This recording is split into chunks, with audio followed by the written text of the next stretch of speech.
Hello, everyone. Welcome. It is Thursday night. It's time for Revolutionary Change. I'm Jen Perelman. Happy belated birthday. I'm Peter Hager, and thank you for that. I appreciate it. Yes, yesterday was my birthday. We are celebrating today on the channel because Jen is going to be able to celebrate her birthday officially on the channel next Thursday. So mark that down on your calendars as well. Everything needs to be equal, right? Well, that's definitely not equal. You're the one with the better luck. So, but I'm How the do you real, figure- and I'm the one with the real Irish blood, and you're meanwhile seem to be catching as much of it as you. How do you figure it's lucky? What part of that is lucky? Just the way that the calendar breaks, I suppose. Guys, you know Thursdays are the toughest, so smash that like button. Make sure that we get this out there to as many people as we can. We've obviously got a lot to cover this evening. There's a lot of places we can go in terms of where to start. Thank you, David. It's very sweet of you to say that. Flattery normally would go a long way with narcissists, but with me, I just say eat right, exercise, get enough sleep, and try not to stress yourself out.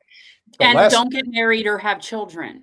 Don't get married or no, I didn't say that. There are people that no, get married. But that's part of the recipe for why Peter looks young. He doesn't have a wife. He doesn't have kids. It's a different life. He can focus a lot on well-being and self-care. Well, maybe in the future I look like I'm 60, but you know, I'll take what I can. He looks 60. Well, listen, maybe he's talking to me. He could be talking to me. Listen, Abdul, not everybody has olive skin like you do, and you know the thing. Some of us are pasty white, Abdul. Yeah, you know, us whiteys, you know, the aging process tends to hit us a lot harder, a lot faster. So Lee will be on at 8 o'clock. Lee Camp is our guest tonight. So if you guys don't want to hear us and only care about him, you can come back in exactly 50 minutes. But if you are here and you're not square and you do want to have a good time with us, we do have a lot to cover this evening. And by a lot, I mean, there are a lot of places that I thought about going, but it really just kind of dawned on me that right now, we are seeing the early remnants of what could potentially be a very dangerous situation here in this country, which is why I didn't want to hesitate to jump into this. In fact, I only caught it in the last hour. For those of you who are not too familiar with the Hantavirus or what this is, I am still familiarizing myself with it. And this is new to me, so I'm not even sure. Well, yeah, it's new to me too. That's the whole point. But it's definitely the type of story that we've seen before. Like we've seen this movie before. It's just playing itself out as it did before. And I'm going to prove to you that this is a movie that we've seen before. Not to say that it's not accurate, but the one thing that we have known ever since we had on Jen, the gentleman's name from California, the one about degrowth, population. Oh yeah, oh my God. That was in the early stages of our show. Paul Erlinger? Yeah, I think that's his name. This was in the early stages of our show, and this was a highly controversial, this was the first time that people were talking about our show. Like, why would you have on the guy that says that the population's going to get crushed and things like that? And all I kept thinking to myself is, well, the way that they control the population around the world is through various forms of disease, viruses. I don't know, Pirate Justin. We're going to find out. We're going to see what this is all about, and then we'll make a determination. Colin, I need that article. I don't know if this is the one. I need the first one. I found out about it on Punch Up. Well, they're very virus savvy over there. They're maybe a little too much. They cover their viruses there. We're not normally virus coverers news-wise. No, but this is something that I think is important. So for those who are paying attention or did pay attention to when everything went down in the summer of 2020. That's correct. So, wow. Okay. So she died of the Hantavirus at the beginning of 2025. And at the time, no one knew what she actually died from. So it was actually very confusing at that time. And what is the Hantavirus? Where does it come from? So here is some little bit of information that goes all the way back to 2024. Korea University and Moderna collaborate to develop mRNA-based hantavirus vaccine. This is from September of 2024. In July, the Vaccine Innovation Center at Korea University College of Medicine announced entering into a collaboration with Cambridge, Massachusetts-based pharmaceutical and biotech company Moderna to develop an mRNA-based hantavirus vaccine. What is it that we know with absolute certainty about the Moderna vaccine? It is the vaccine that caused a lot of injuries and potentially a lot of deaths. I was very fortunate. I got the Pfizer vaccine, and I only got it because I had no other choice because of my job. And at the time, I waited till the rollout for the vaccine, and I use that term very loosely, was in January of 2021. I didn't get it until almost 9 months later. So a lot of stuff had already come out at that point. We already knew which was being effective, which wasn't. So I ended up getting the Pfizer one. But I know people personally who took the mRNA vaccine and they've been injured and their lives have never been the same since. So, all right. So this article is from September 24. Correct. And it is saying that back in July, they entered into collaboration for this vaccine. Correct. Right. See, I don't believe in coincidences. You know what I mean? Neither do I. Although a hantavirus vaccine developed by Professor Ho Wang Lee's team at Korea University has been in use since its approval in 1990. Okay. The designation of hantavirus as a potential disease X pathogen by the WHO, or as we should call it, the New World Order, underscores the need for a new vaccine effective against a broader range of hantavirus strains. And how convenient that you just went into a contract to create that and make money off of it. That's so convenient that now there's a new virus and that's so coincidental, no? Oh, no, Jen, there aren't, you're just noticing too much. Colin?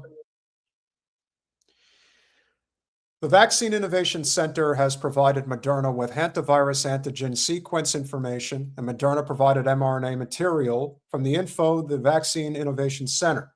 Recent Vaccine Innovation Center conducted antigen expression studies with the material. Moving forward, the center plans to utilize preclinical mRNA vaccine candidates, test trials, provided by Moderna to develop a hantavirus vaccine effective against a wider range of virus strains compared to existing vaccines. Francesca Sidia, Moderna's chief medical officer, emphasized, this partnership is expected to strengthen mRNA vaccine research and development capabilities in Korea and bring significant advancements in public health. Yes, significant advancements in public health, as in the for-profit health that we have in the United States. And how do you facilitate that? You facilitate that by having a horrible panic, scare, false flag situation running rampant in this country so that it's manufacturing consent to give more money to big pharma so that they can make a solution for a problem that only exists because they created it. I think you're, again, noticing a little too much. I'm just trying to make sure I'm understanding this correctly. Okay. Aijin Xiong, director of VIC-K, remarked, it is meaningful to continue the legacy of the late Professor Ho Wang Lee, who first isolated the hantavirus and contributed to vaccine development. We will maintain close collaboration with Moderna to successfully develop an mRNA-based hantavirus vaccine and contribute to global public health. Let me be very clear about this. So it'll be free? So then it'll be free, right? Two rules of thumb here. Two rules of thumb. First one, do I think the hantavirus is real? Absolutely, I do. What I do believe is that these viruses are typically created in laboratories for the specific purpose of controlling the human population. If they decide that they have to put things into motion because the humans are either getting a little too frisky with their revolutionary tendencies, or they are simply not being able to control certain populations because they do not use protection, they are concentrating in way too many areas where the resources are being completely depleted. There's a litany of different reasons why they would do it. There's also the reason that people just want to play God, that people get off on the idea of being able to kill people and get away with it. This is one of the reasons why a lot of people go into government, because in government, you can legally kill people. There's just different ways of doing it. Like I said, there's a difference between using a handgun, using a shotgun, or using a virus. Now, what if you just want to off a bunch of people because, that's just what you want to do? And in this case, bring it full circle, here's where we are today. Hantavirus infected cruise ship. This is from today. America not prepared for possible outbreak amid Trump-era cuts, experts say. Latest updates. Okay, and how convenient. And now all of them are going to go and they're going to invest in Moderna. Of course. And they're going to, or whatever, that's this time. It could be whatever company. This is no different. Then they're going to create this panic, right? And then. Oh, it's already happening. It's happening right now. And we're going to explain why. So health experts have expressed concern for the readiness of the U.S. to handle a widespread outbreak of hantavirus after it was revealed a number of passengers have returned to the U.S. after disembarking a cruise ship before they realized a contagious and deadly disease was circulating on board. It turns out that they knew that the disease was circulating on board and they let them off anyway. Oh. From today, Dr. Janine Marazzo, CEO, doctor and CEO, those two things should never go together, but they do. CEO of the Infectious Diseases Society of America. How much funding you think they get from the U.S. government with that shit? Says the U.S. is not prepared to handle a hantavirus outbreak after Trump-era cuts to the Centers for Disease Control and Prevention and USAID, as well as the country's withdrawal from the WHO. You can't leave Big Brother. Not allowed. Doctors speak up to dispute a viral online claim that ivermectin, an FDA-approved parasitic most commonly used as a dewormer for livestock, could be used to treat hantavirus. Newsflash, there are two forms of ivermectin, just so we're clear, and they're not saying this in the article. There is ivermectin for livestock, and there is ivermectin for humans. Bet you didn't know that. If you listen to MSDNC or a couple of other organizations out there, you would never know such a thing, but it's true. Ocean-wide Expeditions, operator of the cruise ship MV Honduras, says that at least 29 living passengers from 12 countries. That's a weird way to say that. 29 living passengers? From 12 countries disembarked the ship and went home after the death of the first passenger on board before officials knew of the outbreak. Those countries are Canada, Denmark, Germany, Netherlands, New Zealand, Switzerland, Sweden, Singapore, St. Kitts, Nevis, Turkey, the United Kingdom, and the United States. What does that all have in common, ladies and gentlemen?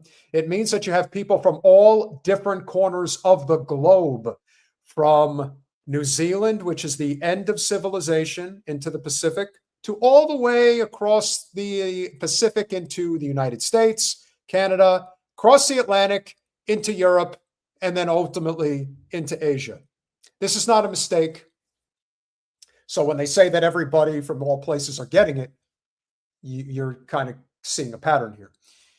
Texas health officials have said they are tracking 2 residents who are not showing symptoms, who were passengers on the HV Honduras, the cruise ship connected to the cases. Dr. Tedros Ghebreyesus, director of the WHO. No, there you go. Racist? Says some of the passengers shared an airplane to Johannesburg with a woman from the ship who later died. Ghebreyesus says none of the remaining passengers on crew aboard the MV Honduras are symptomatic, but that is possible. More cases will be reported because it can be up to 6 weeks before those infected with the Andes variant of hantavirus show symptoms. He insisted the public health risk remains low. Of course he does. Should never have been. So then why is this such a big thing then? Dutch flight attendant who has developed mild symptoms is being tested for the disease after she briefly came into contact with one of the deceased hantavirus patients. Yeah. So I don't know if they're going to explain this here, but how is the hantavirus transmitted? How do you get it? Turns out that it typically comes from rodent feces. That's where it comes from. And of course, the rodents have to be infected. Now, what you're doing ingesting any type of rodent feces is a whole other story. It's not people. That's not how that works, but okay. Well, again, an international team of scientists is working to create a vaccine against the hantavirus. Yeah, we already pointed that out from several years back. The CDC reportedly tells employees Luis Rodriguez, the American official responsible for public health on cruise ships, is retiring. Again, who gives a shit? WHO epidemic expert Maria Van Kerkhove tells reporters this is not the next COVID, but it is a serious infectious disease. Most people will never be exposed to this. I am hearing varying reports that the fatality rate from this virus, the human strand of the hantavirus, is as low as less than 1% to as high as 15%. And then there are those suggesting that the mortality rate is 38%. So who the hell knows? But if the powers that be want to kill a swath of the population, they're going to do it. Which is why revolution is becoming more and more clear. WHO confirms the number of lab-proven hantavirus cases has risen to 5, and there are still at least 3 additional suspected cases among cruise ship passengers and crew. Does anybody not think for a second that even if this is true, that this wasn't thrust upon us on purpose? Does anyone not think that? Jen? Of course. Well, I as somebody who doesn't do cruises because I think of them as giant floating petri dishes, none of this is surprising to me. But from what I'm seeing, from what people are saying, this is not a new virus. So, and if I don't understand why this is so newsworthy, then I guess I'm not understanding. Well, it is possible that there is a strand out there that is potent enough to start killing people, and the whole Well, point it's all possible, but it hasn't happened. And so what that sounds like to me is kind of fear-mongering. Oh, of course, but that's the whole point. That's what the WHO does, because again, it's all about money and power. Everything in life within the ruling class is about money and power. That is never changed. Whatever. It's just another way for them to find people to scare, distract us from other things, be able to profit off of big pharma. That's all. Of course. Argentine officials suggest the hantavirus outbreak could have originated from a bird watching outing that took the deceased Dutch couple to a landfill where they may have been exposed to rodents carrying the virus before boarding the ship. I tell you, the way they come up with this stuff is actually kind of inspiring in many ways, that they could be so depraved in how they view humanity that they're just like, yeah, does that work? Is that a good one? Yeah. They ran up a shit hill and contracted it that way. Health officials confirm the deadly hantavirus outbreak is of a particular disease strain called INVADES, one of the deadliest variants of the hantavirus and the only known strain that transmits from person to person. Spanish Health Minister Monica Garcia says the MV Honduras is en route to Grandilla port in Tenerife, Canary Islands, where passengers will be allowed to leave the ship by May 11th. Spanish citizens and those with symptoms will be quarantined, and people from other countries with no symptoms will be sent home. But didn't you just say that it could take up to 6 weeks for symptoms to show? So it almost seems to me like they're purposely allowing this to happen. Just a thought. Well, I mean, yeah. How much more does it have, Tom?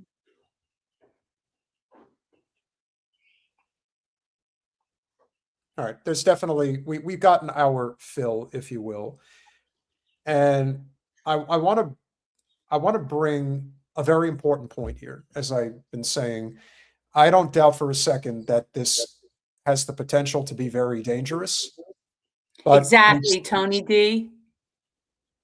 Don't go on a cruise. And for so many other reasons, but yes. And That's anybody true. who, it has nothing to do with that I think I'm too good for a cruise. I spend time in a camper trailer. So it has nothing to do with that I'm too good to be on a cruise. It really is, and I'm not a germaphobe. I am not big on organized leisure activity and then to put it on a floating petri dish. No. If people think that if the powers that be think that they are convinced that that the people will not rebel and that they can continue to every so often do these test runs when it comes to basically destroying the economy, destroying the environment, and basically killing people, yes, I don't think it's a stretch. I just don't. I think it's always better to be extra cautious. And why is that? Here's a video that really sums it up. You know, you always wonder why Hillary Clinton, Barack Obama, and his administration were so hell-bent on getting rid of Muammar Gaddafi back in 2011. Yeah, what was that about? Is there a connection you're making here, Peter? Well, it's funny you should ask, Jen. It turns out that Muammar Gaddafi made a speech less than 2 years before his fate was sealed. And here's what he had to say back in 2009.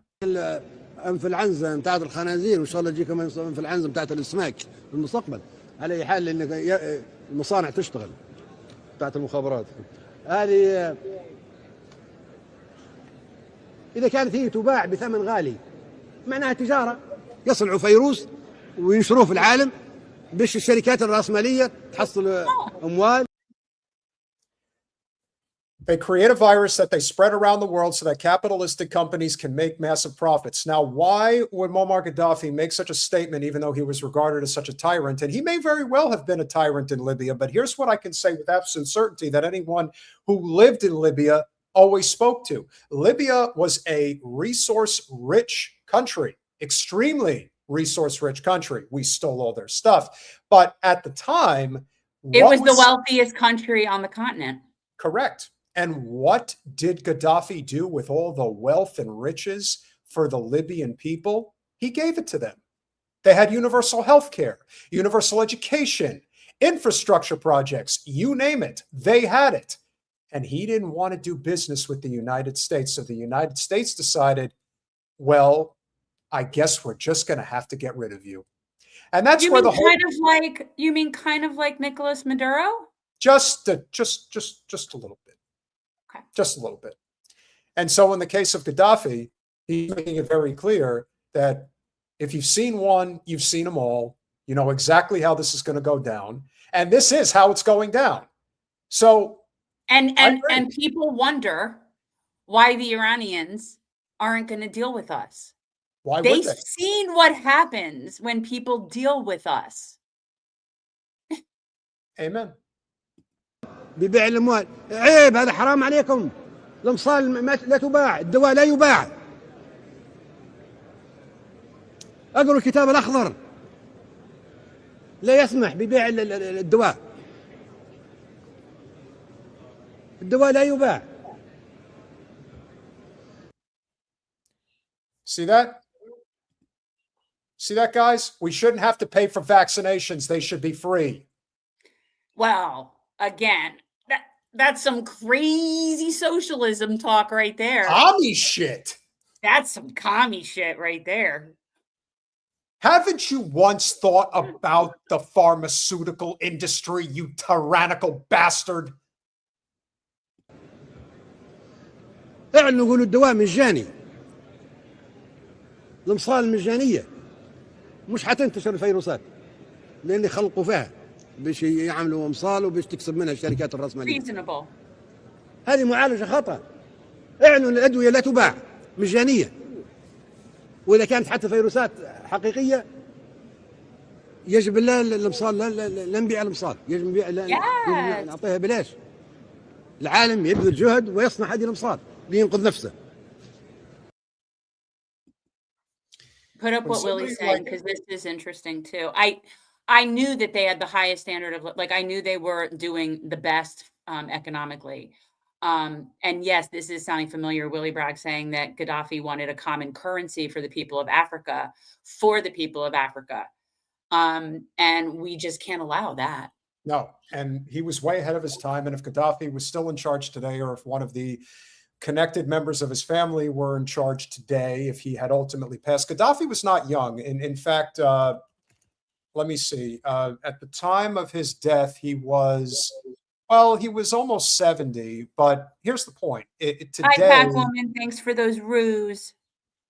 yeah, so today Gaddafi would be about 84, I think. So let's assume he's still alive, or if he wasn't alive, you think that they would not be part of BRICS right now? You better believe they would be.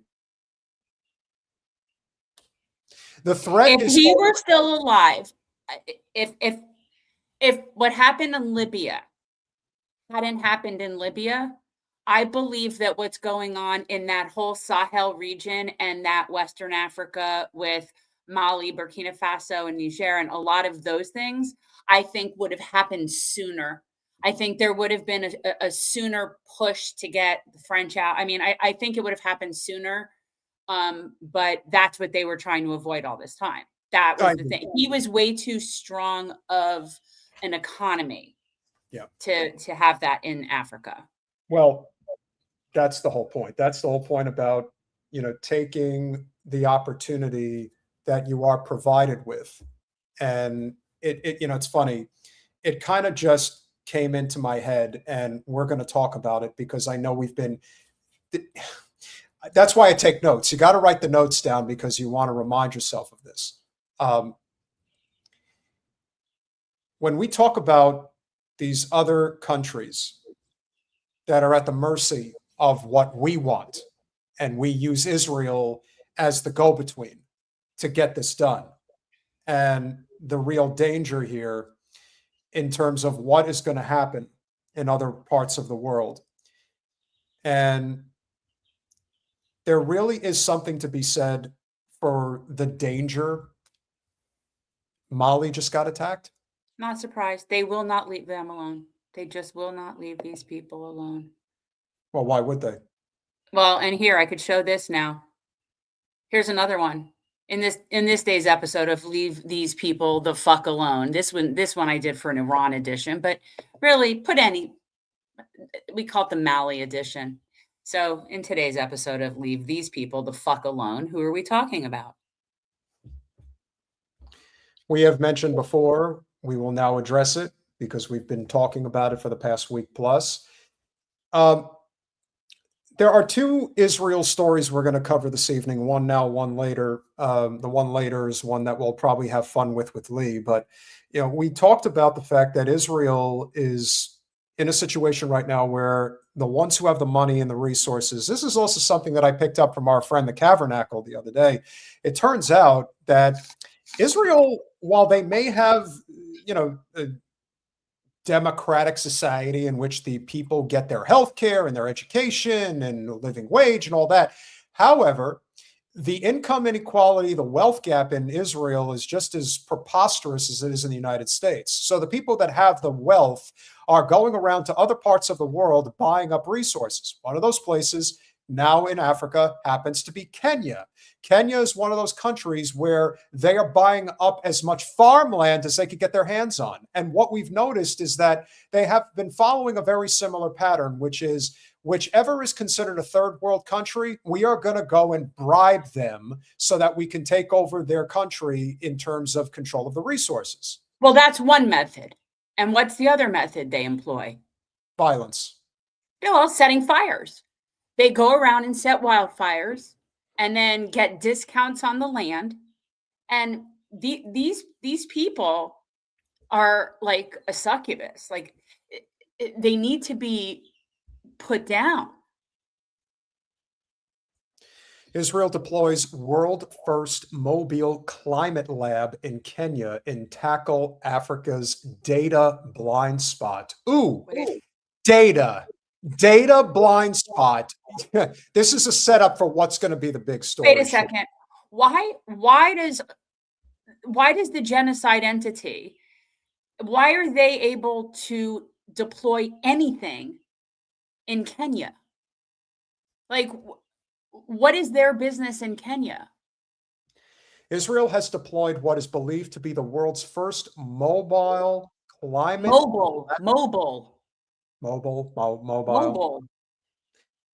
Mobile climate laboratory in Kenya, in a move aimed at addressing long-standing gaps in Africa's climate data and improving the accuracy of environmental decision-making across the continent. Okay, so the genocide entity does not do anything out of its, kindness, right? Everything that it does is a self-serving purpose. Correct. So again, I'm curious, what is their purpose of and I'm going to say this in quotes, a climate lab. What exactly is a climate lab? What does that even mean? Are you putting shit in the clouds like you do here? Are you seeding their clouds and putting shit up in the sky? I mean, like, what are you doing in your mobile lab? Let's keep going. Because they're not there to help the Kenyans. I can promise you that. Oh, They Jen, might have you're just a being million racist. reasons. None of them is to help the Kenyans. Israel has deployed a mobile climate laboratory in Kenya to address Africa's longstanding deficit in climate data. The facility, hosted at ILRI's Kapiti site, is operated by the Weizmann Institute of Science. Scientists say the project, Scientists say the project will improve climate modeling by providing critical ground-based measurements. The initiative is expected to expand across Africa over the next 3 years. Of course, do business with the genocidal entity.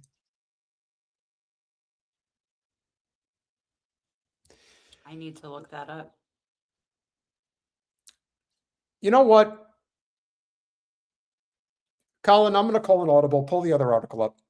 Let's read it. What are you talking about? Let's read it from the Times of Israel. Let's read it from their perspective, because that's the more important one. I need to know about this thing. Let's show the token. Let's show the token real quick. Paulie Magor Mugu. Kenya is ready for business. Are you ready to move? Oh my God. For Israeli companies exploring new markets, timing is often the hardest call to make. Move too early and you absorb the risk. Move too late and the opportunity is already taken. For firms facing increasingly competitive and saturated traditional markets, the question is no longer whether to expand, but where and how fast. Right now, Kenya presents a compelling scenario, one where much of the groundwork needed to be for successful foreign investment has already been laid. This was the clear takeaway from last week's Israel-Kenya business webinar, which brought together policymakers, investors, and companies with experience on the ground.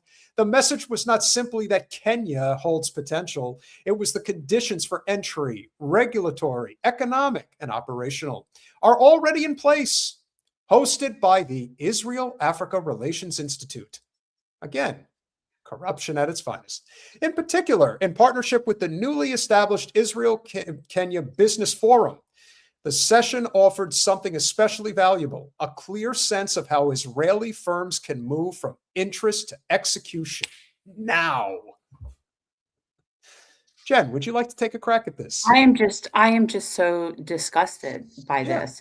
Absolutely. And in general, any coalition or organization that has the name of the genocidal entity in it, whatever entity is on the other side of that, whether it's Kenya or whoever else will be in an agreement with them, it's filthy and disgusting.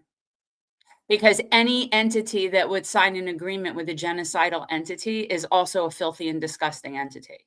See, that's how that works out. For Israeli companies, Kenya is best understood not simply as a destination, but as a launch pad. Well, of course I would say that. Colin, scroll from, from the capital city of Nairobi, businesses can access a regional market of roughly 450 million people across East Africa. Goods move through established ports, teams connect via multiple international airports, and transactions are supported by one of the continent's most advanced financial ecosystems. This positioning is deliberate. Kenya has steadily built itself into a regional hub, combining economic stability, infrastructure, and connectivity. For Ziohel firms, the model may feel familiar. Enter a central node, establish a foothold, and scale outward. They say this like it's it's a good thing. There is a very, very, very small portion of the population that benefits from things like this. In This is Kenya, not you mean? Yeah, well, anywhere, Oh, yeah, but no, they Kenya don't. especially. But a place like Kenya, Yeah. a black country, are you crazy? They get nothing. This is all for this. If you want to know what white colonialism looks like in real time, this is exactly what they're going to do to Kenya. Exactly what they're going to do. And it's all bribery, all of it. What emerged clearly from the discussion is that Israeli innovation is arriving exactly at the right moment. No, it's not. In agriculture, the need is immediate. Climate pressure and population growth are driving demand for more efficient food production. Okay, this is where I just can't even read this anymore, because if the genocidal entity was so good at agriculture, then why are all of its plants in such horrid shape? Why are they having fires because of non-indigenous species of trees? Like, they are not in good shape. They don't know how to do anything. The whole point of this is that they see that Kenya, once again, another, resource-rich country, a fairly primitive culture that isn't driven by capitalism, and they see an opportunity to make a mark. They also see an opportunity to continue to move their resources outside of Israel and possibly outside the United States, because they realize that they are absolutely unequivocally despised. They are basically becoming, martyrs, if you will, in so many respects, that people are never going to want to deal with them. They are going to be completely removed. Martyrs? They're not martyrs. They No, don't I think the wrong word. I think no, pariahs. pariahs. But I not will martyrs, say pariahs. Yes, pariahs. This is, the problem. The problem with this whole scenario is that the people of Kenya are only going to get screwed, right? Like, nothing good is going to be in it for them. Obviously, their very elite class will benefit from whatever financial deals they made and are carrying out to host the genocidal entity, immigrants, or whatever you want to call them, expats. Well, this is also refugees. Well, the thing that you said, which I think is 100% correct, is that they might be able to, pay off these governments. And we're going to, later in the show, we're going to get to Panama and Costa Rica. But even if they buy off these governments, the people are not going to just break bread with them. Their reputation is pretty sound at this point. People understand what they're dealing with when they're dealing with Israelis. They don't want them. By the way, what I wanted to say to you is, that Nairobi is an extremely cosmopolitan urban city. And I feel like when we say primitive, or the concept of countries that are less developed than us, we're embarrassing. Oh, sure. We don't, we're still transporting coal with fossil fuel on highways that haven't been renovated in 60 years. We're not exactly a pinnacle of industry. We're not. And that's why never want to say thoughts and prayers, because that's been such an overused term, but less developed, you mean like New Jersey? Exactly. We're no better. New Jersey just happens to be the most densely populated place in the entire country. It's also a place that is the haves and the have-nots. You want to see a state that's the haves and the have-nots, go to New Jersey. That's every state, I feel like. Florida's bad too. Jersey's really bad. Florida's bad too. So is California, so is Seattle area. Go any of these places. Well, there's a reason why even now we make a big deal, or less of a deal, I should say, about electoral politics. Lee's running a few minutes late, but he'll be here. So Lee's running a few minutes late? Yeah, but he'll be here. He said he might be like 5 minutes late. Yeah. Okay. So then in that case, this is actually a very good transition into a story that, we really, it cuts to the heart of what so much of what we've been talking about ever since we started doing the show has been a universal theme, which is it is a ruling class against everybody else. And anyone who gets caught up in any of this is just completely lost. So when people are making a big deal today at like the in Nashville, when they're going through the whole process of gerrymandering that state and making it so that it's all Republican, and I'm thinking to myself, the system's broken. Like at this point, you are not salvaging anything by thinking, oh, well, now we'll just gerrymander the shit out of California and out of Illinois and, whatever other blue state is out there, there's not many of them, to get away with this bullshit, because that's all it is. To trust this system is, at this point, if you still think it can be salvaged, this is how stories like what's going on in Utah right now is a prime example of just that. Because if you want to see what everyday people are dealing with when it comes to the point, I think I don't know if this is the point you're making, but what I'm gathering is it doesn't matter what the districts look like. It doesn't matter if they're red. It doesn't matter if they're blue. It doesn't matter what team gerrymandered them. It doesn't matter if it's a nice mix. It doesn't matter if it's half and half. It doesn't matter if the districts were drawn perfectly. It won't make a bit of difference. And that's the problem. So it like that, having people focus on that, like somehow that's the problem. What difference does that make? We've seen every incarnation of a legislature. We've seen it with, what do you call it? Filibuster-proof majorities. We've seen super majorities. We've seen all these things on both sides, and nothing changes. Everything gets progressively worse and worse and worse and worse and worse. So it's like this downward trajectory. So does it really matter if the people doing it are red or blue? I mean, I actually, the gerrymandering thing, I could not care less anymore. No. I really don't. I don't care. Let them gerrymander the shit out of everything. Which also goes to show you why they made such a positive. Again, the Democrats came out and said it was the greatest thing ever that we gerrymandered the shit out of the state of Virginia. And I thought to myself, do you not see how this is going to come back and bite you 10 times harder than you could possibly imagine? You think that the Democrats are a bunch of pussies compared to Republicans. The Republicans play for keeps. They don't care if you hate them. They don't care if you think they're criminal. They only care about whether or not they create an infrastructure that's to their advantage. That's it.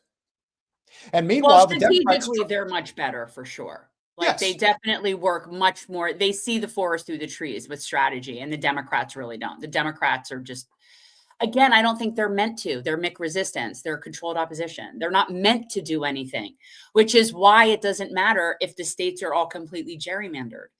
It doesn't matter. Oh, you think because now. That is not correct. They did it in Texas, which was started it in Texas. Are you insane? That's just the most recent incarnation of what they did. We had go back and look at when we had the Long Island activists on here a few years ago when the Democrats in New York gerrymandered the shit out of that state to be able to have control of the proper people in the proper locations. My point is, if the entire country is gerrymandered, it doesn't matter. And when people are saying things like, you're taking away the power of the Black vote. So, okay. If the power of the Black vote is what it is, then how come things aren't working better than they are? The Black vote is supporting Democrats forever. I don't see things better. And I will cover this on Saturday at greater length, but let's just say that I was informed today on pretty good authority that Debbie Wasserman Schultz is fully prepared to run for Congress again in the congressional district that, as of this moment, is occupied by Sheila Sherfulis McCormick. So what she's resigned. She did, but she is intending to run again. It's a long story, but we can talk about it later. Here's my point. Wasserman Schultz is trying to represent a Black district of which she has done more damage to the Black community in South Florida than the Republicans could ever hope to do. That's why they let her sit there for as long as they did. However, I would also suggest that that same district was represented by a Black man for years that worked hand in hand with Debbie Wasserman Schultz. Yes. So, here's the thing. you know, that's the difference. Colin, check your phone and check what's going on, please. Debbie is going to run in this district, and she is going to, again, and we'll get to Massie later, the equivalent of what's going on. Colin, I need the article. Please pull it up. He doesn't know what. Stop it. Stop. I need the article for Utah, please. Wasserman Schultz is going to do what she's going to do, and it's the equivalent of what Massie is dealing with putting $10 million into a congressional district in East Kentucky. That is the equivalent of $25 million plus, as they did against Jamal Bowman, against Cori Bush. This is what they do. This is the broken system, and they're going to keep doing it. So anybody that actually feels that it's worthy to step up and say something, they get all caught up in the electoral process, where I would say the only time the electoral process actually ever matters, and I mean ever matters, is when you have any elected official that is not bought and paid for by the system that's actually trying to fight back against it. That's it. And so, but then once they're in, it doesn't matter, because then they're just one of however many people that are bought and paid for. So it really doesn't matter. Coming back full circle to gerrymander away, people. Have red states, have blue states. Have at it. Here's Create the story. it however you want. Yes. And again, this is why when it comes to, and again, I got to call another audible because of the way things are just going right now. But this is part of the problem when it comes to somebody like Massie, because he's actually somebody who is trying to serve the people. And who is coming to his defense? Just like if anybody knew the full depths of what's going on with McCormick and Wasserman Schultz, they would understand why this happened in the first place. Debbie will sink the entire party to save her neck. And everybody in Florida is about to find out that that's what's happening. Are you going to make me watch Debbie Wasserman Schultz? No. Okay. Because you scared me for a minute there. I mean, I don't know that I can handle, any of this kind of thing. We're not gonna put you through that type of shit. There Being it is. cognizant of the time right now. Yeah. Thomas Massie, as many of you know, sat down for an interview with Tucker Carlson. And he basically talked about a lot of things because it was a very long interview. So I had to sort of pick a spot that I thought was the most relevant. Here's what I found. What is the current polling in your race? It's a single point lead for me. It's not very fluid. They've spent $10 million against me. And when I say they, I hope we get into they. Yes. And it's going to be close. It's just going to be, the result is going to be based on who turns out. So it was 81% margin, 76, 75, like full on blowouts in the Republican primary in your district in Kentucky. And now it's within a couple of points and you could lose. Correct. And the difference is they have spent $10 million against you. So I don't think anyone would dispute that. That's the difference. The money poured into this race from outside of Kentucky is basically pushing you to the point of almost losing, and you may lose. Where'd that money come from? Well, it didn't come from regular people. It's come from billionaires, and 95% of it, at least 95%, has come from the Israeli lobby. So, Yeah, well, we knew that. We knew that. They hate him. And that is, again, the problem. So what is ultimately going to happen? They're going to buy off the entire Congress, and the entire Congress is going to answer to Israel? How Yeah, other? apparently, yes. But what other possibility is there other than revolution? Like, what else do you think is going to happen? Everybody hates Israel. It is almost a universally known thing in the United States now that, with rare exception, people are done with Israel. They know that they basically run the show through our State Department. It's all, What State Department? That implies we have some diplomacy. You mean the War Department? The War Department, the Yes, the military War industrial Department. complex, whatever you want to call it. It's all Okay. interconnected. And so here's the one true fighter, but especially in the GOP, that's actually willing to stand up to this. And they're making it their mission in life to get him out of there. Yes. You have the president of the United States saying, I totally hate this guy, get him out because, he's exposing the Epstein files and I'm a total pederast. So, you gotta get rid of him. Why are they trying to get rid of him? They're trying to get rid of him because he speaks truth to power and you can't have that in a broken system. He's not, he can't be bought. He can't be bought. And at the end of the day, that is what scares them the most about him. Yeah. So I'll give you their proxies. The RJC, which is the Republican Jewish Coalition, AIPAC, the American Israel Public Affairs Committee, Miriam Adelson, Paul Singer, and John Paulson went together. They funded a PAC called MAGA Kentucky, which is neither MAGA nor Kentucky. But when the ad any of runs, them live? Who are those three people?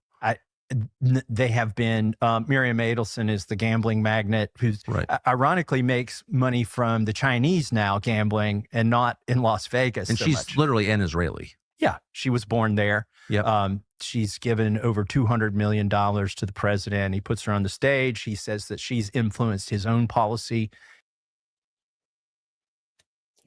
Miriam, come on up here. Show yourself. You're really great.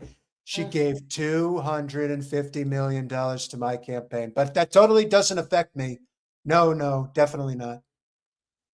That's what you can appreciate about Trump is that he just says the quiet part out loud. He's corrupt as hell, but you're allowed to be corrupt and be quiet about it. You can't be corrupt and be loud about it. That's not good for the machine. And the machine. It'll be interesting to see if he wins. I hope, look, I hope for his constituents' sake that he does. I do too. I mean, he's very popular. So in theory, you shouldn't be, in theory, he should be able to retain his seat. But I know that they're going to do everything they can to disenfranchise his voters and make it be. Well, and who's to say that the voting's going to be legitimate? Well, that's what I'm saying. They're desperate to get him out. Yeah. And if you've seen the guy that he's running against, holy Lord. I saw him. It's not good. He also won't debate him. He's trying to win his seat and he won't. How could he? Well, yeah, good point. And attitudes toward Israel. And so she's trying to buy a congressional seat in Kentucky, along with the rest of these groups that are probably, by the way, getting her money as well. And there's also another interesting faction called Christians United for Israel. They're really just another wing of AIPAC and RJC that's been used to co-opt Christians into supporting their position. And their position is more war, it's more strife, it's more bombs, it's send more foreign aid. And those are the things that I've been voting against. So the real reason that this race is a serious race and I may lose is because a foreign lobby has fully funded to the extent that they've never done in any Republican race ever before my opponent.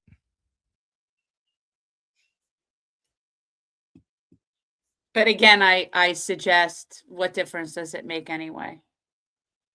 Well, I would say that it matters when you do have somebody like Massie, because he is willing to put himself out there in a way that is kind of exposing things to everyday people. And I will say this, who's to say that if Massie does get knocked off, that doesn't inspire some type of a revolutionary movement? I mean, people are sick of this.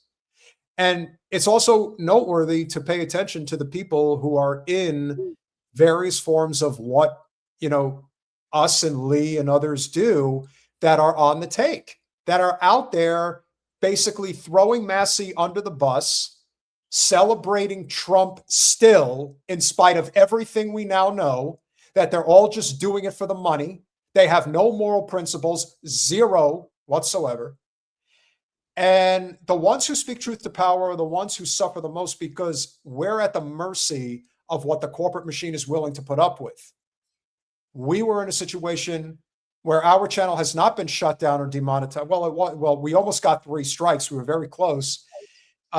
We've been warned. We have been put in the corner, as I like to say, where one day we're not demonetized. We're just very stifled. Extremely stifled. Like it's silly. It's really silly. The amount of comments we get regarding that is also ridiculous. Like, yeah. Now, I will say this, Kate, and we'll leave on this note. The reason why I think it's imperative that Massie wins is because I actually do think that if he does win, I actually think he's going to run for president in 28.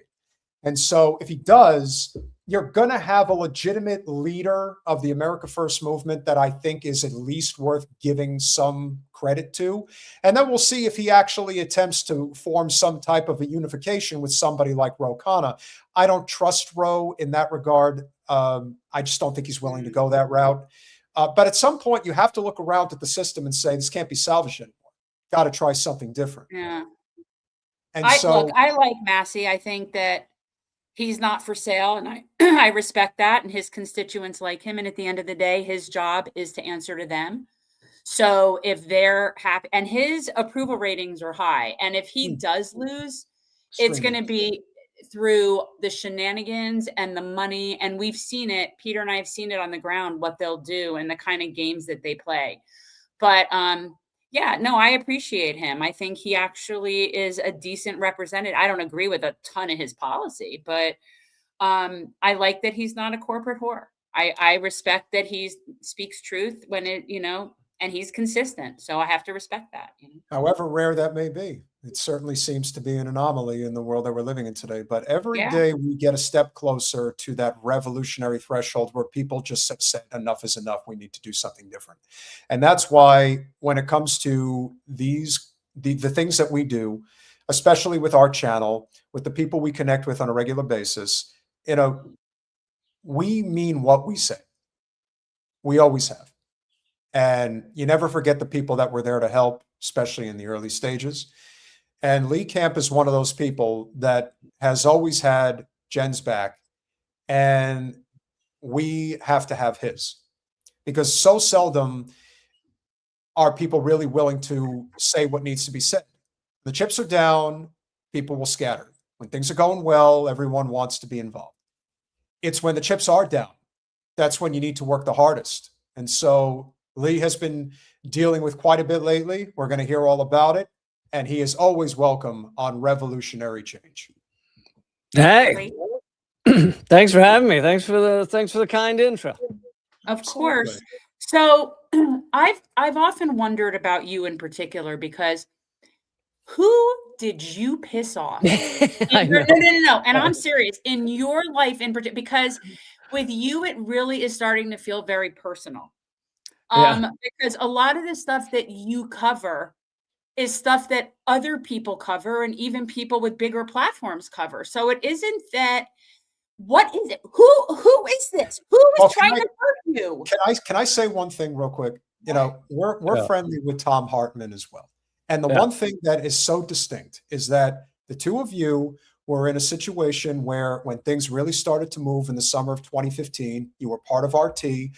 You went one direction and Tom went in another direction. And I'm going to leave it at that. And that's what happened. That's what happened. And, so tell us who hates you, Lee? I think that probably the biggest thing is having worked for RT, but you're right. After a certain point, I don't know that it really mattered. It was before that, though. Like, well, no, I'll get to more, but I think it's a combination of having worked for RT. I haven't been there in 4 years, but that doesn't seem to matter. But then also, on top of that, being anti-Israel, on top of that, calling out capitalism a lot, which I think there's a lot of people that are kind of in the same area as the stuff that I do who won't really say the word capitalism. And so and then on top of that, you throw on top of that all the, JFK assassination stuff, CIA stuff I've done. I think it's kind of like all of that together. And there's a lot of people that have kind of one or two of those, but maybe it's the fact that I have all of those that is really, you're right. It does seem personal. And I actually think, it's easy to say, oh, the algorithm is hard on certain things, which it absolutely is. Israel in the title is going to be somewhat suppressed, et cetera. But this seems like there's got to be a human involved. A good example was I've been shadow banned at Facebook since 2016. I couldn't gain past 330,000 followers, which is where I was. And then 6 months ago, I happened to just like on a whim, I hadn't tweeted at Facebook in 10 years. I tweeted at Facebook and said, why am I shadow banned? Like, what is it I've said? Please let me know. That's so horrible. And they undid it for like 3 months. And I gained 30,000 followers. And now I'm stuck again. So... Yeah. Well, it's like they'll let you get so far, but it's weird when I just never understand how some people with bigger platforms get away with saying so much more stuff. I mean, not that I think anybody should be shut down, because I don't think anybody should be shut down. All you have to do is just look at how, certain people in, high places conduct business. I mean, we've covered Tim Pool and how he changed in such a dramatic way. Not that he was, not that he didn't, he wasn't a clickbaiter to begin with in many respects, but he is a prime example of somebody who came from real journalism and decided, no, I want to be rich. I want the money. I want the power, and I want a wealthy. I think there's a lot of those. I think that's a lot of it is a slow shift where they start moving towards the clicks a little bit and they don't think much of it, and then 5 years later they somehow have polar opposite positions on a lot of things. So. You think it happens gradually? I think it's a combination of that maybe, but I think it could be more nefarious. I think it's just a matter of who's paying, who's outbidding who for your soul. Well, there are definitely those who are they're like, oh, the money's on the other side, I'm there. Yeah. But I think with several of the people I'm thinking of, it was a little more of a slow build where they just thought, oh, I'll talk about that because that gets clicks. Oh, I'll talk about that because that's getting a lot of clicks. And yeah, but before you know it, you're like, wait, what happened to that? He was just here. I swear he was just standing here and now he's gone, Yeah. And we noticed that on our channel. I mean, there are things that we cover that do tremendously well. And then there are things that we cover, we could have a clip, you just look at our track for like the last week, you'll see clips that do 30, 40,000 views. And then you'll see ones that do 2,000 views.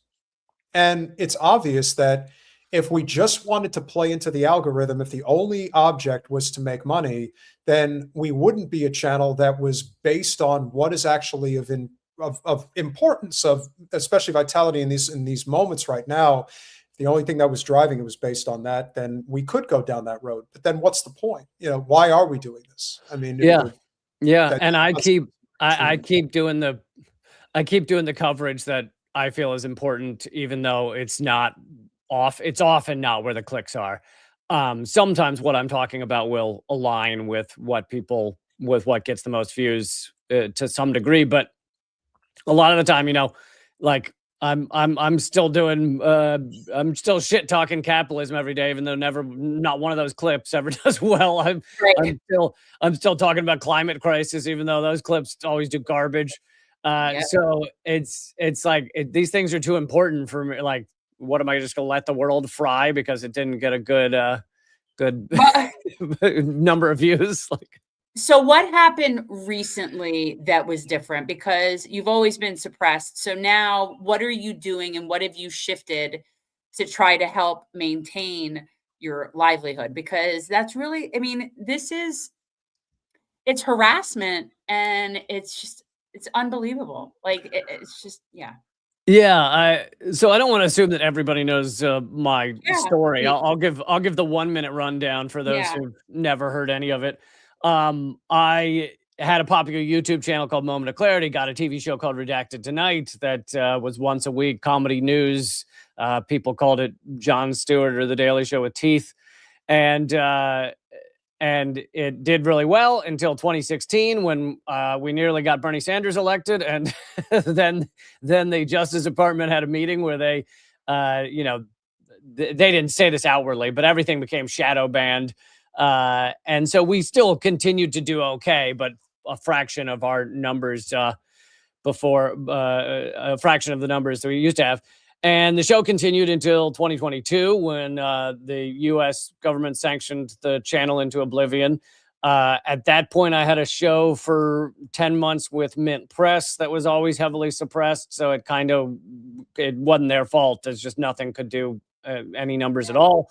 And then a little over a year ago, I decided to recreate Redacted Tonight with completely independent, funding it myself. Smaller, but same idea, weekly comedy news, leftist show. And at first, it was actually I think it was just beating the algorithm that was the suppression that was put on us. And for the first 3 months or so, it grew organically. Like the numbers go up every week and some videos pop off and do really well. And then they just shut it. I don't know what happened. They shut it down and everything did utterly horrible. And you can actually look, the haters would love to be like, it's just because you suck, man, and nobody wants to watch it. But you can look at the analytics and see at this moment, they decided you can see to stop telling people subscribers about because they'll tell you percentage based on subscriptions that watched your show. And you can tell, they just stopped telling subscribers about it. They stopped telling, YouTube stops recommending it to anybody. So after several more months, so just 2 weeks ago or so, I decided to call it quits on that show. I still have my live streams going 3 times a week, but Unredacted Tonight had to end because I just can't spend that amount of money and time, effort on something that can't grow at all. And so in terms of your question of what I do now, I still have my live streams 3 times a week, Monday, Wednesday, Friday at youtube.com/moment of clarity. And my Substack, I've been writing a lot more columns. So reallycamp.substack.com is where I've been putting more of my effort. And yeah, I just try and throw a lot of shit at the wall and keep doing important work as much as I can. Do you find that Substack is beneficial? Substack, it seems, is more organic at the moment. Now, I'm sure next week they will sell off to some venture capital firm owned by Ellison, and he will pay 10 times what they're worth, and it'll be gone. That won't shock me.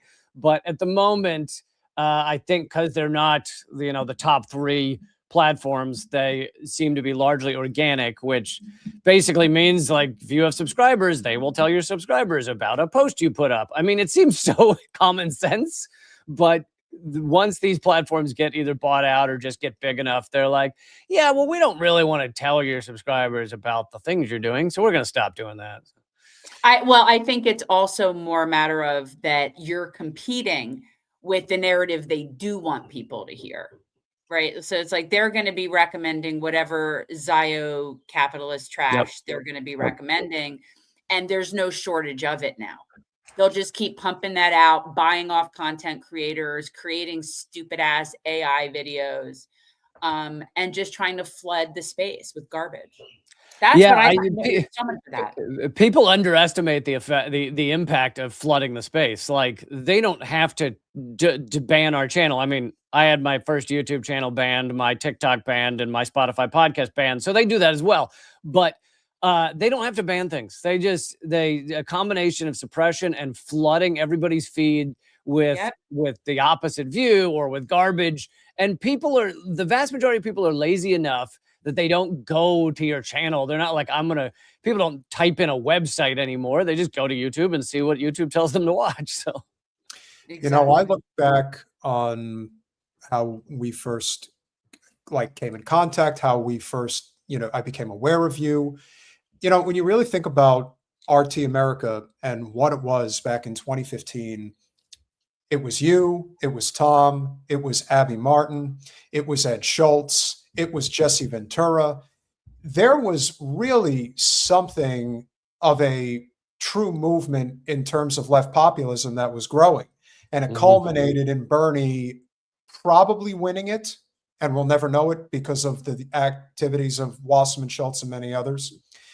But today, we're seeing all of the signs of what Big Brother is willing to do to shut everybody up. And I have to ask myself, I would ask you, how much more do you think the average person is going to take before they realize that everything's going to be sucked up from under you if you don't fight back? I don't know how much it'll take. I mean, we're certainly witnessing that they can fry a lot of the world and most people won't stand up. But, you know, hope springs eternal. And you do see a lot of people fighting back in a variety of ways. I think we need, but you know, part of the reason I do what I do, and I think you do what you do, is we need a revolution of the mind. We need people to wake up before they'll stand up to a great degree. Luckily, Israel is helping do that. I mean, Israel has helped wake a lot of people up to the utter atrocities that both Israel and the U.S. will commit. So, you know, there is movement. I mean, and this is one of the reasons I actually appreciate Donald Trump. And I've been saying this since 2015. He facilitates the revolution like no other. He's the most honest liar that's ever been in that position. That's correct. Never. We only heard honest. That's important. I'm sure that's the part you heard. But it's you know, he really talk about between him and the genocidal entity. I feel like those two simultaneous things is like this perfect storm of a level of hubris that's going to put us in our place. It's going to get us put in our place. And I'm really here for it. And I think he really expedites that. Yeah. Yeah, I mean, there's I've made these jokes on Unredacted a couple of times where I'm like, Donald Trump is fast forwarding the end of the U.S. empire in so many ways. He's clicked a fast forward button on the end of the petrodollar. He's clicked a fast forward button on so many nations around the world realizing that the U.S. is a force for instability, not stability, and a force for evil. He's made it clear in so many ways that we are the bad guys. And so, you know, I get done with one of those rants and I go, starting to like this guy. That's what I think. Like, he'll say something. I mean, look, I remember in his first term when he said that we were in Syria for the oil. And I remember stopping in the middle of what I was doing. And I'm like, he just said that. Like, thank you for your candor, kind sir. I appreciate that. Totally going in for the oil. Got it. They got plenty of oil. They got a lot of. I mean, he's ridiculous. And at this point with him, it is hard to tell between what he's lying about, what he's confabulating because of whatever dementia, and what he is being told by whatever his people are telling him. Like, I actually believe he could be being told, yeah, the Iranians are begging us. They're begging us for a deal. We've got them right where we want them. And then he just repeats what he's told. And I think he's also a liar, but I think it's a combination of these things, but whatever it is, it really is it's keeping it much more entertaining. I'll tell you that. Exciting time to be alive. Absolutely. Yeah, I'm here for it. When it comes to a serious issue that we're all affected by now, obviously Israel on the international stage is what is uniting as many people as humanly possible. And we'll see what happens with Massie's election in 10 days. However, there is a huge story that we are covering tonight, and you picked a really good time to be here. These data centers are extremely dangerous for a multitude of different reasons. Environmentally, obviously, which I know is a big thing for you as it is for us. Economically, it does not benefit the people. It benefits the oligarchs. It's all any of these things ever benefit. Honestly, it's the Dakota Access Pipeline all over again. It's like the same thing. And then except national. Yeah. Yeah. Of course. Across the nation. But then you want to take it one step further. You have a cartoon villain that's at the center of this right now. And that, of course, is Mr. Wonderful Kevin O'Leary. Kevin O'Leary says opponents of his Utah data center are professional protesters, and some are powered by AI. Now, of course, we're going to skim through this because I have a really good clip to play. But Colin, if you would, please. Oh my God! Wait, you didn't give me I didn't know it was happening yet. Wait. You have to. Yeah. I have to at least present my his royal assholeness. This total piece of shit. Yep. Okay. Thank you. This is another one of those vulture capitalists that grew up in a Oh. country with universal education and healthcare. He looks in that photo. He looks like, you know, your Uncle Saul's face was posted on like a pimp or something. Well, he went to the Met Gala. I mean, what do you expect? Of course the he way- did. Of Yeah. course he did. By the way, guys, in case you didn't know, the minimum cost to get into the Met Gala this year, $100,000 minimum. All right, let's see what some of the wonderful highlights are of this wonderful story. Kevin O'Leary says paid activists, despite protests, the 40,000-acre project was unanimously approved on Monday. We're going to get to that shortly. The finished data center is expected to generate and consume twice the energy used by the entire state of Utah. All right, Utah.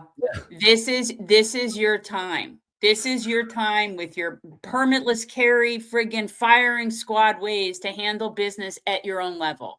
Take care of your house. Okay? Don't allow this guy to come in here and ruin your shit. That's all I'm saying. I just fucking Canadians, man. They're the worst. We should have. We need to close that border. Close I that think border. that's the real problem is that border. We need a wall. We're going to put a big, beautiful wall on the northern border. You watch. Going to be great. Shark Tank investor Kevin O'Leary is defending his plans for a Utah data center that was just approved by state officials despite community backlash. Now, O'Leary is dismissing those critics of the multi-billion-dollar project, of course, saying that they are professional protesters.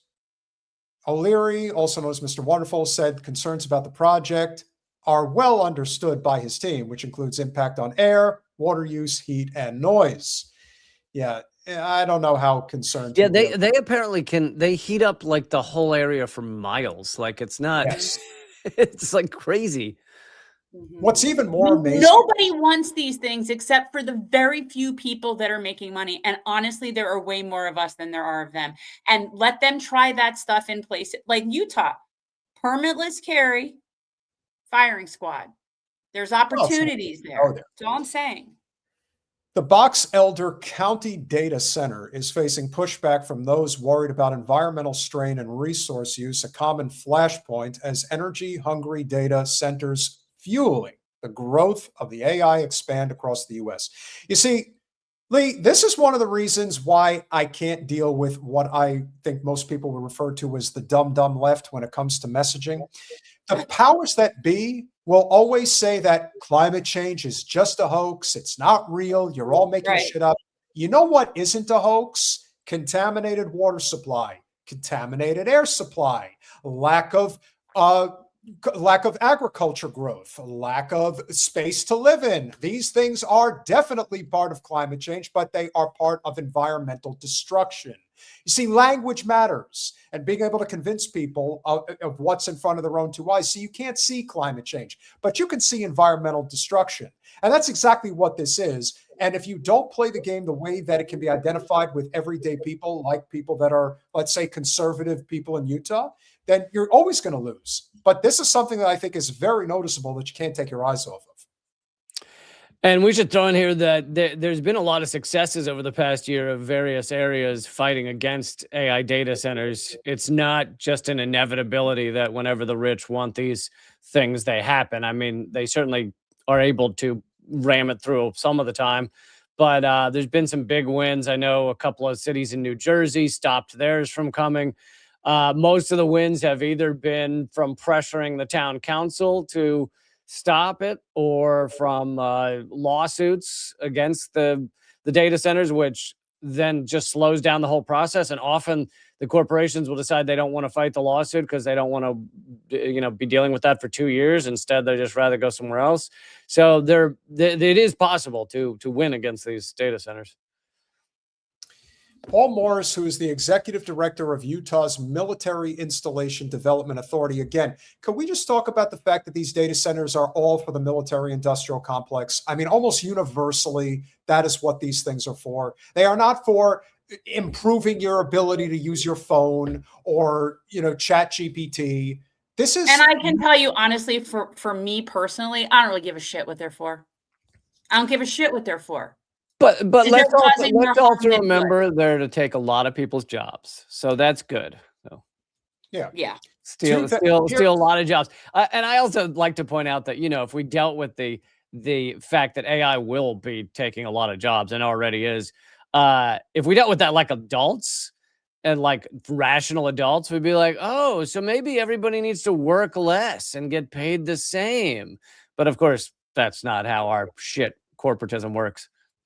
No, because we need people like Kevin O'Leary to basically set the tone as to who should get what and not, and who should be able to be where they want not, even though he's not even from here.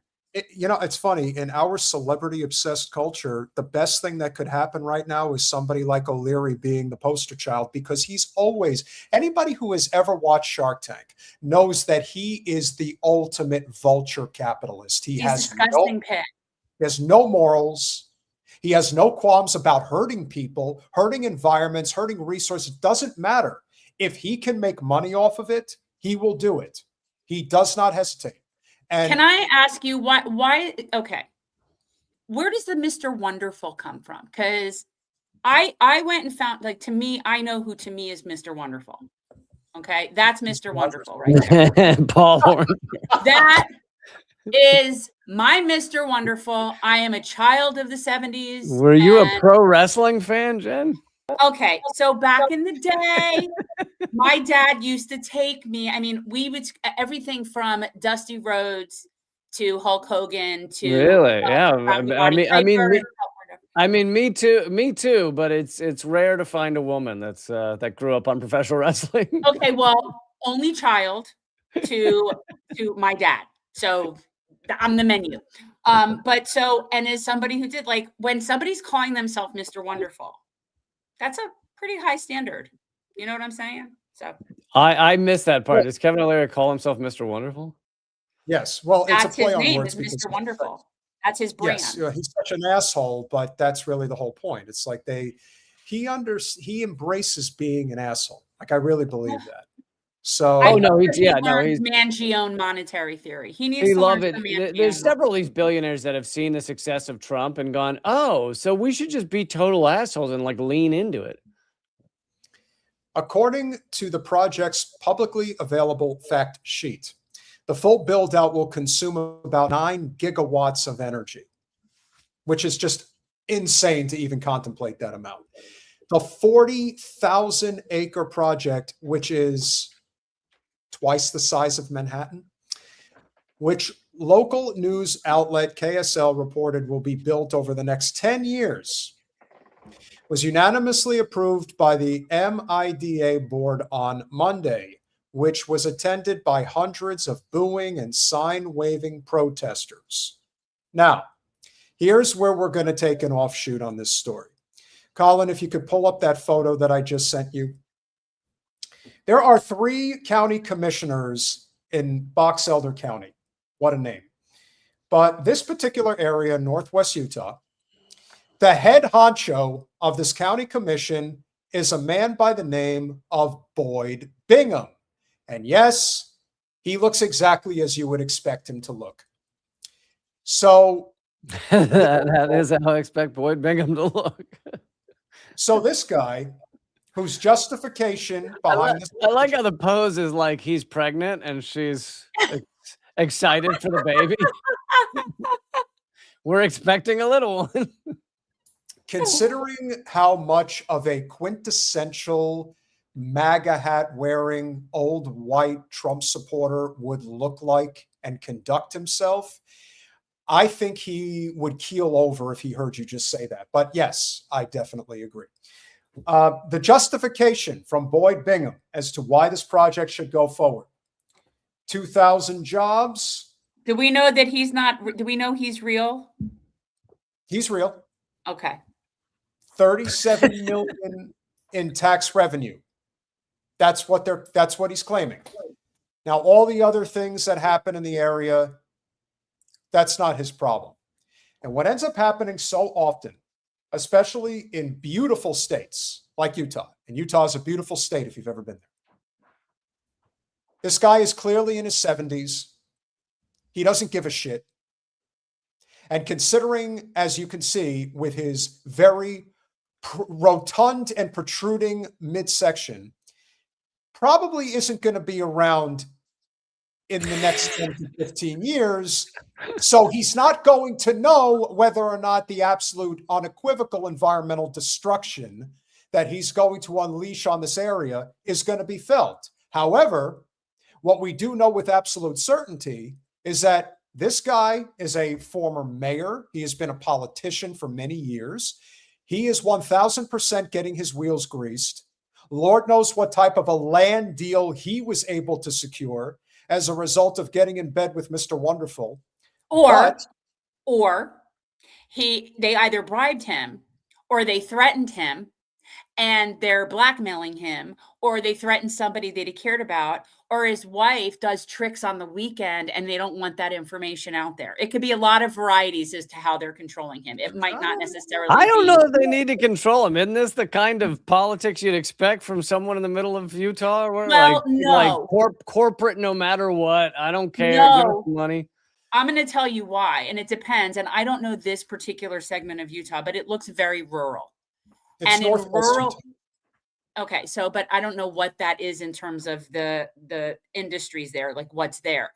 But farmer people, rancher people, rural people, they don't want this shit around them. So a lot of the people, because where I live now is basically like that. I live in a farm valley full of Trumpers.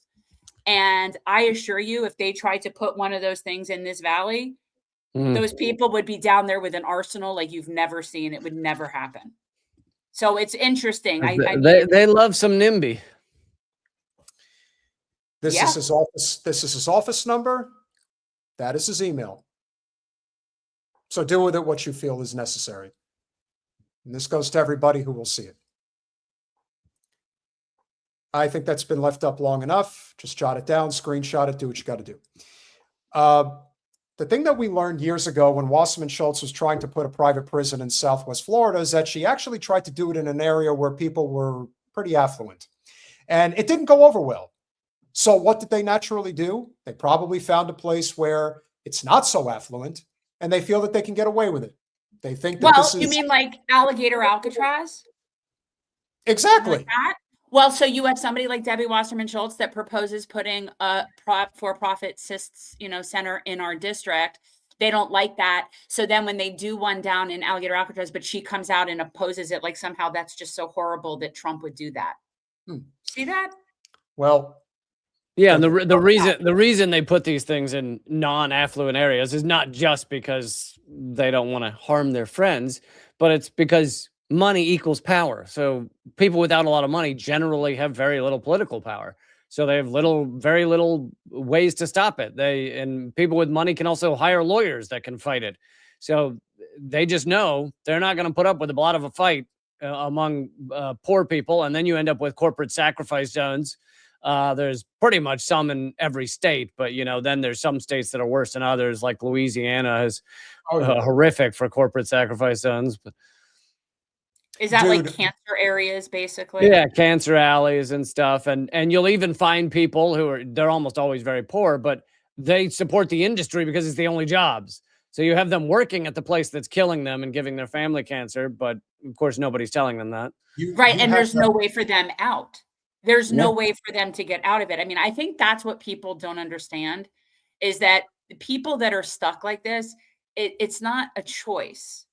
It's not a choice. First of all, it costs money to move. It costs money. And not to mention when your property has been poisoned and you have toxic water, it's not like there's people lining up to buy your property. And if they did, where are you affording to move when that like these people have nowhere to go? Yeah, there's a lot and a lot of rural areas, rural Louisiana, et cetera. It's like they've lived there for 100 years. They don't, many of them, the idea of like, just pick up and go to Detroit or something. It's like, I don't know anything outside of here. Like, well, there's that whole, it's not even a triangle. It's like one giant circle that covers a big portion of especially northern rural Louisiana, Arkansas, and even East Texas, where so much of this goes on. So much of the dumping goes on and no one knows about it because this is poor America.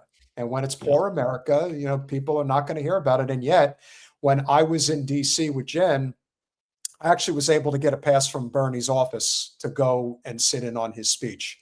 So I had to get there early, and I had to hear other people speak, including Senator Kennedy from Louisiana, listening to this fuckhead of a senator defend why we absolutely have to go to war against Iran. It is necessary. Would you have armed Charlie Manson back in the day if you had an opportunity to take him out? And I'm just thinking, yeah, exactly how they think. And unfortunately, there's a lot of people who buy it. And for people like us who are informed, you know, we look at it and say, this guy's a freaking joke. But to the average, deep Southerner who hears him talking in that drawl, kind of like LBJ and a bunch of others used to talk back in the day, feels homely. And, he would never speak ill of our people. He's looking out for our best interests. Not really. So the cartoon villain decided to make a little video to kind of bring this thing all full circle. Like I said, you're going to have to be more specific. Which villain? When Mr. Wonderful decides to make that is not Mr. Wonderful. Well, no, but here's what he had to say. How are you offsetting these environmental concerns? Well, I'm actually the only developer of data centers on Earth that graduated from environmental studies. So wow, environmental studies. I'm the biggest hypocrite of all the data center creators. Wait, first of all, just a bit. A degree in environmental studies. I'm not racist because I have a black friend. I feel like that's the same. It's same thing. so stupid, but I don't think people understand what that means. A bachelor's degree in universal studies or environmental studies is just a liberal arts degree where they took classes about recycling. Well, it depends on how you act. It doesn't matter what you studied. Of course, it's silly, but he says that like it's an authority of something. He's talking like such a shit lib. He said, well, I have this degree in this study, so that definitely qualifies me. Oh my God. I'm pretty aware of what these concerns are. They are around air, water use, heat, noise, pollution. So sustainability is at the heart of what we do in terms of all these proposals. We're not just Utah. We have 10,000 acres in Alberta, Canada, with the same concerns. And so we search for the best technology. There's many air-cooled turbines now. So you're blending in air-cooled versus water. There's so many different ways to generate power. We can also put a percentage of the power generation through solar, wind, and battery. By the way, it's not lost on me, and it shouldn't be lost on anybody that it does look like he's taking a dick in his mouth. But that's just coincidence. I don't think that was. I'm just trying to figure out why he's sitting in a car in a warehouse, but whatever. Because he's important, Jen. You have to understand. He has a driver. He's in one of those big gas-guzzling SUVs, probably a fleet. Because he's a big deal. Well, and also the things he's talking about, he's like, these are at the center of our concerns. We're gonna put in a windmill or whatever. It's like you could put in a fucking wind turbine and still be destroying the planet. It doesn't. He's like, we'll have something out front that'll make people think we give a shit. Bingo. Batteries, because the battery technology is 10x more efficient than it was just 5 years ago. So that's very helpful because it makes the cost of energy lower. So no one, if you're an environmentalist and you don't care about that stuff, of course you protest, and that's what happens. I noted, what's happening in Utah right now is we think over 90% of the protesters are actually not people that live in Utah or Box Elder County. They're being bussed in. And Isn't it funny coming from someone that's also not like, where the fuck are you from? Yeah, you're being busted. Canadian.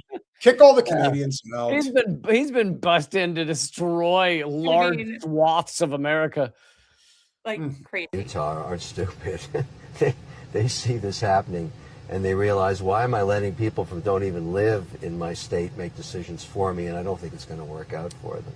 Wait, if they're a professional. He doesn't live in that state either. Right. That's what's so great about this.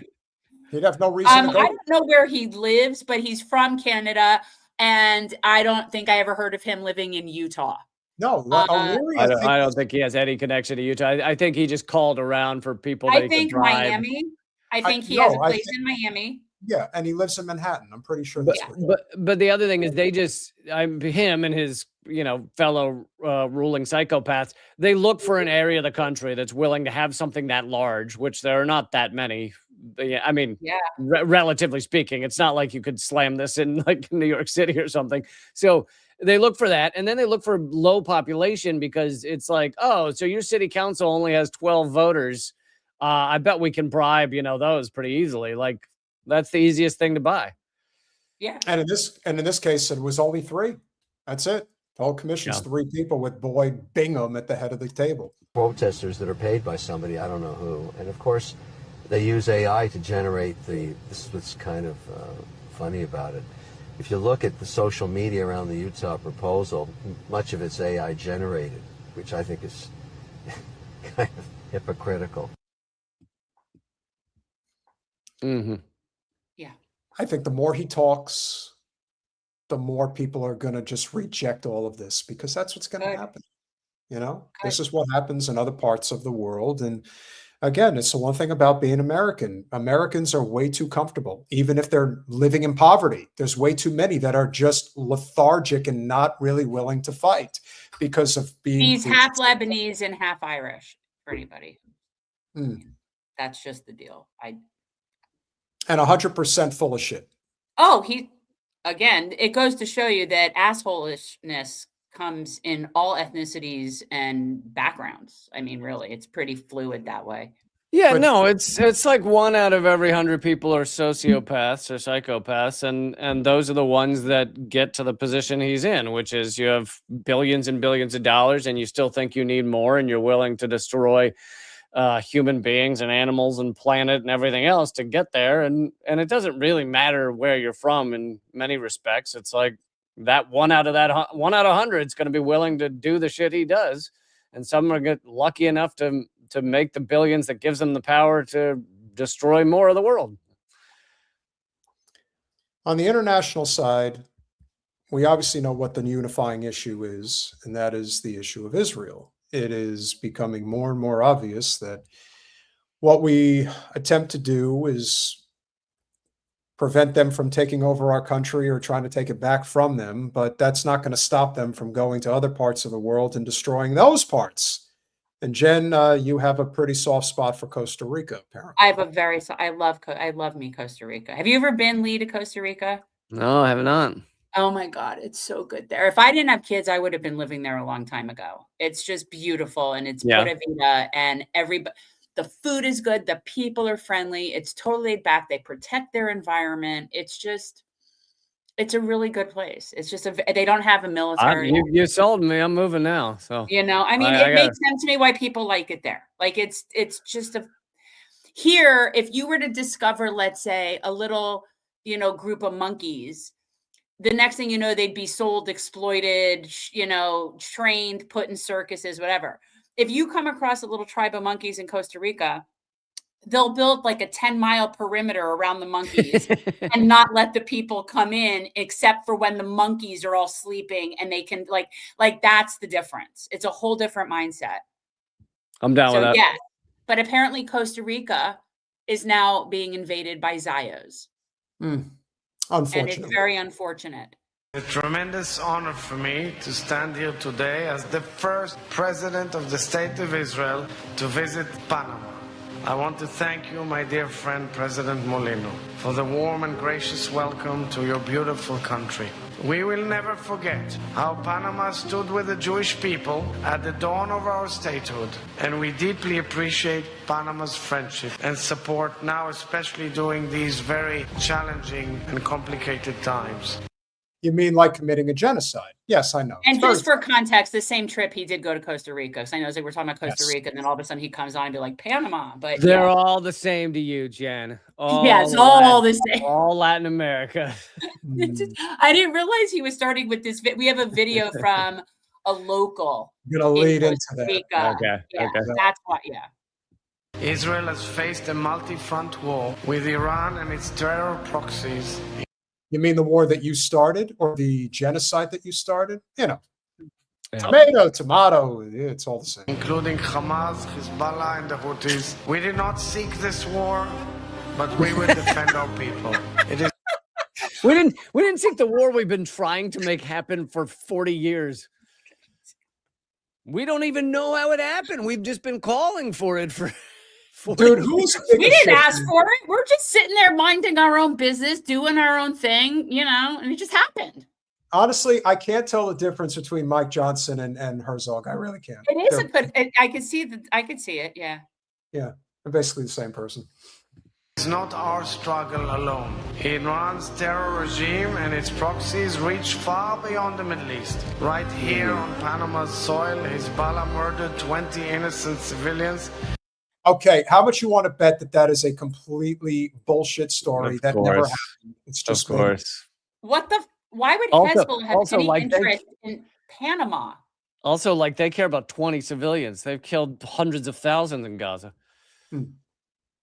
I honestly, that's the type of thing where somebody should basically call them out and say, look, it's one thing to try to pull some bullshit story in West Asia and say that Hezbollah did something in Lebanon. Of course, that's bullshit too. But to suggest that that's being done in the Central America islands, I mean, come on.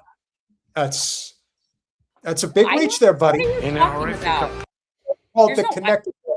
No, Central It's America. called an isthmus. It's Isthmus. an isthmus. Which means that it's surrounded by water, but it's not actually in the water. It's an isthmus. Okay. Merry Isthmus. attack back in 1994, the international community cannot turn a blind eye to the chaos that the Iranian regime seeks to spread throughout the world. I believe that this historic visit will open a new chapter in the friendship between Israel and Panama. How long A do we have to chapter watch built on this? deeper economic Yeah, I know. cooperation, I don't know. I wasn't stronger expecting that ties either. on so many fields. Yeah, Peter, this closer wasn't. ties This between isn't good. people to people, and a shared action for a safer and a better The world. music, too. It's terrible. It's terrible. Yeah, we don't want that. So, point is, you know, I'm not even going to say it. The genocidal entity has been spreading its tentacles all over for years and years, but now they're really looking for their escape plan, and apparently they've infested a very beautiful area of Costa Rica. Well, they got to called- get out of Israel because they don't actually want to be there. So this part of Costa Rica, where this guy is from, is actually a part that I have not been to because it's very beach touristy, which is just generally not the kind of place I would go in Costa Rica. Yeah. But it does make sense as to why there would be a lot of the Zios moving to this particular area, and the locals are not liking it. That's the video we need to watch. Zionist living in Nosara. I'm Emmanuel, the Tico leader of Nosara Revolution. I know many of you already know me because you love snooping around my Instagram. It's an honor that you follow me since everything I do is inspired by you. I'm greeting you from the Jones Market, where you've seen us protesting against the criminal Zionist ideology and the genocidal state of Israel, and where several of you have insulted and threatened us. Tell me one thing. How does it feel to be immigrants and act as if this land belongs to you? Well, how about it? Yeah. You know, we see this all the time, as I'm sure you have. So David- apparently he's been being harassed. They've been being harassed by Zios. All right, let it play. Just let it play. Does it feel good to believe the world is yours and that we, Goyim, must pay you homage? How does it feel to flee Israel, to take refuge in Nosara, thinking you'd escape the crimes your society commits in your name? What made you think Costa Rica is the paradise of oblivion? I remind you that every Israeli citizen who intends to whitewash the image of Israel or who denies the ethnic cleansing and the genocide is a criminal, even if they haven't dropped a single bomb. In Nosara, we are waking up. We don't like colonization, whether in Palestine, Lebanon, Patagonia, or right here. You'll see us at the beach, surfing, in yoga classes, or at the supermarket. We'll be at every protest and every educational activity we organize to warn the community about the dangers of Zionism. Get used to seeing us and to feeling uncomfortable, since no Zionist deserves to feel at ease in any corner of the planet. In Nosara, we'll defend our community from the enemies of humanity. Thank you, Emmanuel. Well said. Yeah. As you just pointed out, and that's also one of the reasons why this is such a big deal, because the Israelis typically are taught to speak English, but they're going to other countries that they don't speak, or if they do speak it, they're not going to speak it. In this case, Spanish. Other places could be Thai. In Cyprus, I don't know what they say. I don't know if they speak Greek in Cyprus, but I think it's half Greek, half Turkish. Yeah. And so the point is, they're going to have a very hard time getting on with the locals in all of these places. They'll bribe the governments, and the governments will let them in, especially if they're desperate, like what they're trying to do in Kenya right now, as we're seeing. But the locals they're not going to tolerate this in a way that I think will be much more profound than what we're seeing here in the States.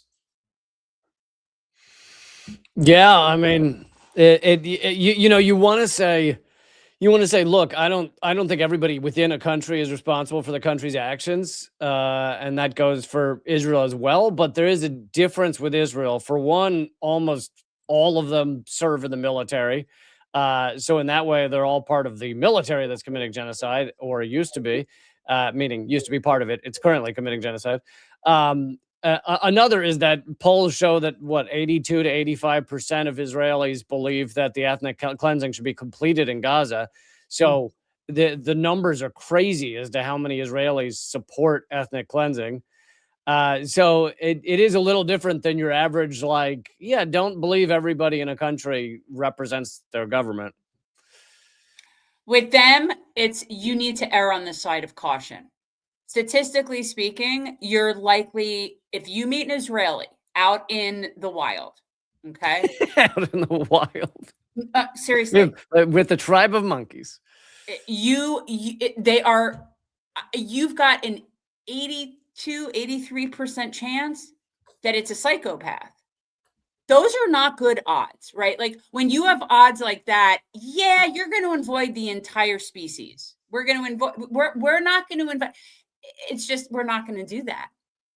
And the ones of them that are the few people that are on the right side of history that do live in Israel, that are standing up and have been, or people that are refused nicks and all of that, those people wouldn't fault us for hating their country.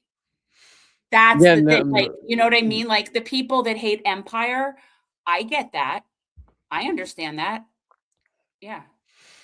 Yeah, the few that are fighting back against it in Israel, they understand why the world is painting most Israelis with a single brush. It's because the polls show that there's not that much difference in most of them, and the vast majority of them moved there as colonizers, and the vast majority of them served in the military. I hate the euphemism served. Sorry, we're in the military. And so yeah, exactly. Especially that military. They understand. Yeah. Yeah. Well, I highly recommend Costa Rica. You know, when your little gets big enough. I took my boys there at 11 and 4, and they had the best time, like wandering in the rainforest. We would go on hikes, on these guided hikes at night in the rainforest. It was just, I'm glad to hear they're protecting the rainforest. That's what we fucking need. They do a better job there. And there are parts of Costa Rica where I were that are 60% water and wind. And they're very big into not just recycling. I mean, yeah, that's just a given there. That's the bare minimum. But you just can tell with everything that they do and how their policies are, that they care about their nature and their earth, and they care. They don't have a military. So that's not their priority.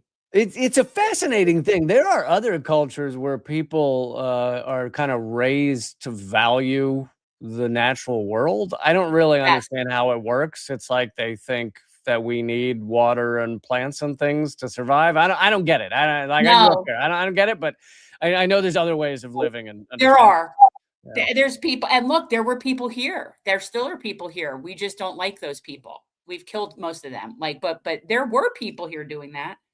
I'm trying to do that. I have chickens. Good. Good. It's people think it's all of conservative America. It's really not. You know, the deep South, the deep South is where so much of the problems exist. But you go to the more rural parts of the South, parts of Tennessee, North Carolina, North Georgia. It's incredible how much more environmentally sound those places tend to be along Appalachia, and how you can breathe in the air and feel your lungs. There's really something to be said for the more quieter parts of this country where it's healthy. And I can understand why the people of Utah are absolutely livid at what they're trying to pull right now. And Cease occupation? Are you in Costa Rica? Pura vida, my friend. Sorry.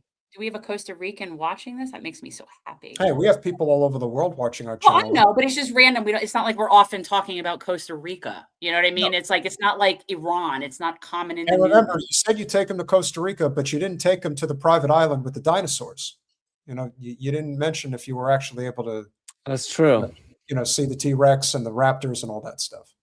What does that have to do with Costa Rica? What are you talking about? How is it that Lee gets the reference? Jurassic Park, man. That was Costa Rica? Yeah. I don't remember that. It was like off Costa Rica. Yeah, it was a private island off the coast of Costa Rica. I'm sad to hear bad things about Costa Rica. I'm sad to hear that the people are going to ruin Costa Rica, though it doesn't surprise me. If we do not deal with the Zionist, if we do not deal with them, if we do not extricate them from our country completely and do not allow their roughshod over our nation at some point soon, they'll drag us to hell with them. They will. Well, I don't think you need to extricate people who are wrong. I think you need to convince them otherwise. And I don't think there's any convincing. That's the problem. Take back control.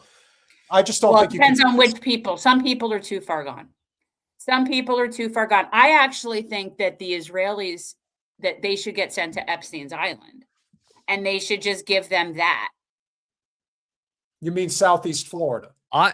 I've advocated for sending like the sociopaths at the top of our government, sending them to Epstein's Island, but without any food, water, anything. So it's definitely no hookers or anything like that. Yeah, no sex trafficked people. No. Just them and their little ritual hut. Yeah. That's what I think too. I think Epstein's Island would be a really great like Alcatraz alternative. Because I don't even care if they want to live nicely. If they want to live nicely on their island, I actually don't give a shit. Yeah, but they can't live nicely unless they're exploiting people through some form of. Well, that's the problem. They can't exist without workers. Parasite's gonna parasite. Damn right.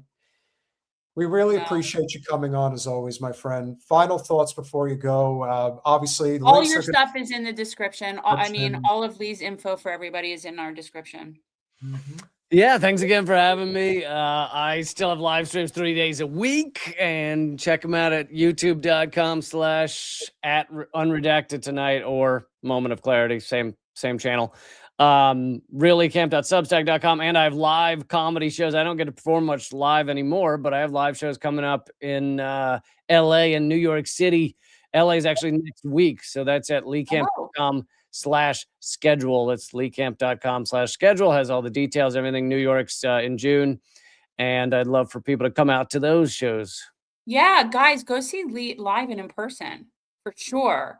And when are you live with your significant other? Because that's my favorite. Thanks, Jen. Yeah, I know Eleanor's been on a few times.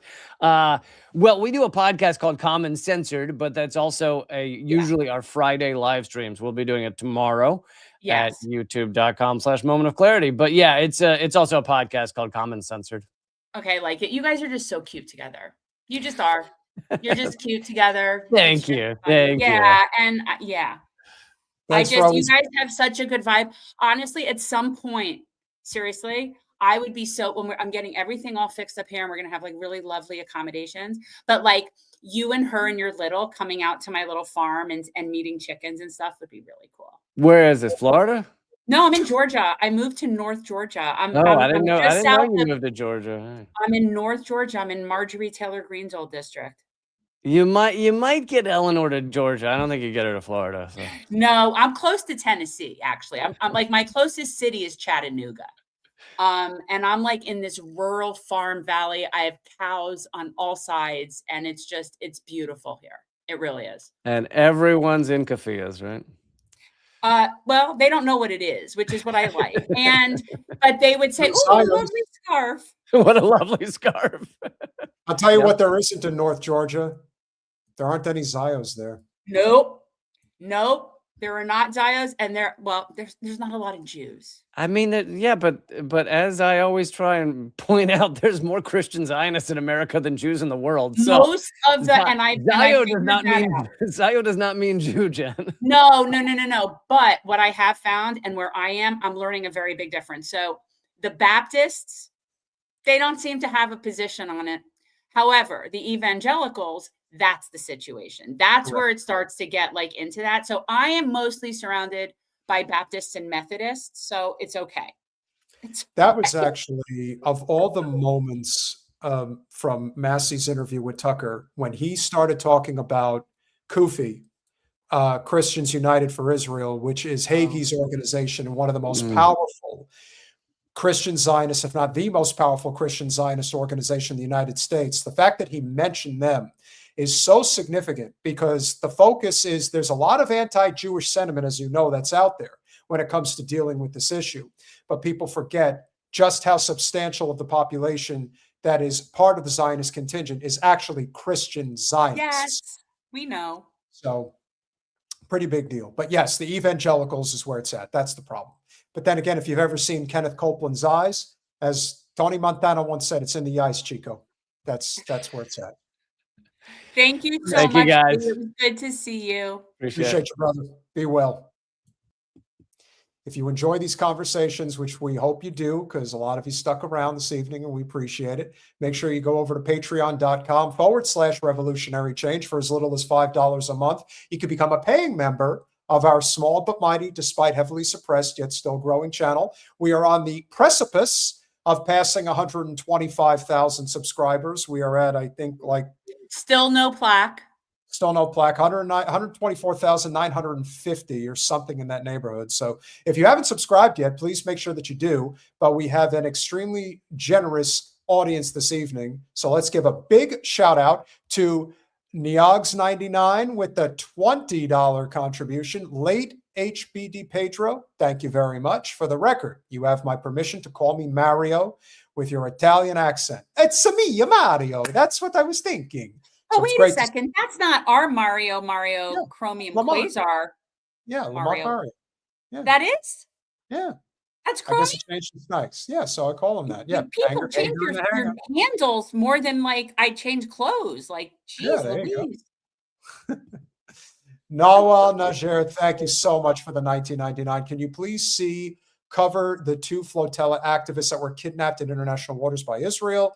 They are being held in Israel and no one is covering this. Well, we covered. Okay. First of all, people have been covering it, but certainly not mainstream media. And we did Not speak going about the flotilla we did talk about the flotilla last week. I do know that they are still holding on to Tiago from Brazil, and I forget the man's name. That's the Spanish citizen.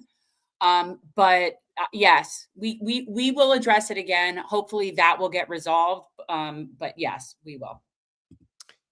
Pirate Justin with the $2. Gene Hackman's wife died of the Hantavirus. No panic. Listen, I looked it up. It's true. That is how she died.